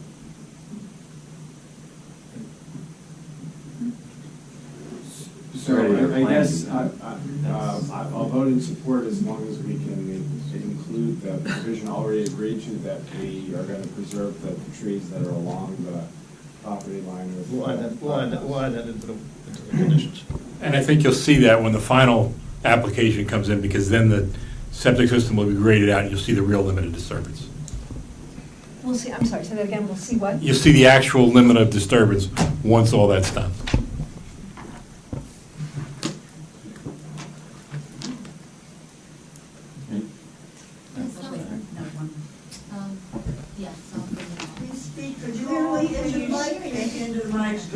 She doesn't have a mic. Yell, Natalie. I agree with all the It's there, it's in front of the.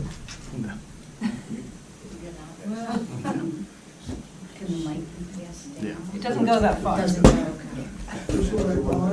monitor is in front of the. There's one right behind the screen. Behind. There you go. Nope. Yeah. I said, yes, I agree with all of the conditions in place. Mr. Nardi? As much as I have some reservations about this application, you know, with all those conditions and waivers, I'm going to vote yes as well. Mr. Mills? Yes. Ms. Pearl? Yes.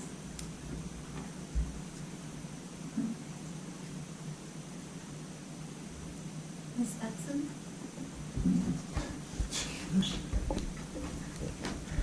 I vote in support of the application with the understanding that there's a great benefit and that the conditions that we're opposing are greatly mitigating any negative detriments. I got mine. Oh. Chairman Miller? I'd like to share. I'm a no.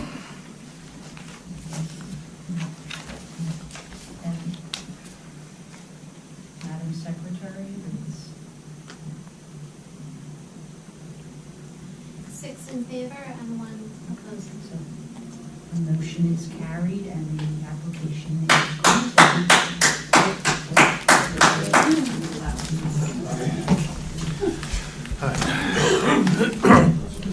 Mr. Chairman, just to say one thing. Yes, sir. I want to thank you and the board for your patience and your cooperation during these proceedings, especially these poor people that had to listen to the tapes for 30 hours. Thank you all. We appreciate it. And thank you, Mr. Lanza. Look forward to working with you in the future. Thank you, sir. Good job. All right, we're on to new business. There's none. Can I get a motion to open to the public? I move that we open to the public. Second. All in favor? Aye. We're open to the public. Linda's going to have to say something. I know Linda's got to say something. Linda, we're open to the public. Open. I don't know why they think that. People backing up, please. Okay, seeing no members. All right, close that. Motion to close to the public. Second. Second. Can I get a motion? Get a motion to adjourn? Second. All in favor? Aye. Thank you, everybody. John, I knew you would be wearing your Eagles today. I knew it. Yeah, and we still let him sit. And we still let him sit up here. I'm also an Eagles fan. Elena, I have a question for you.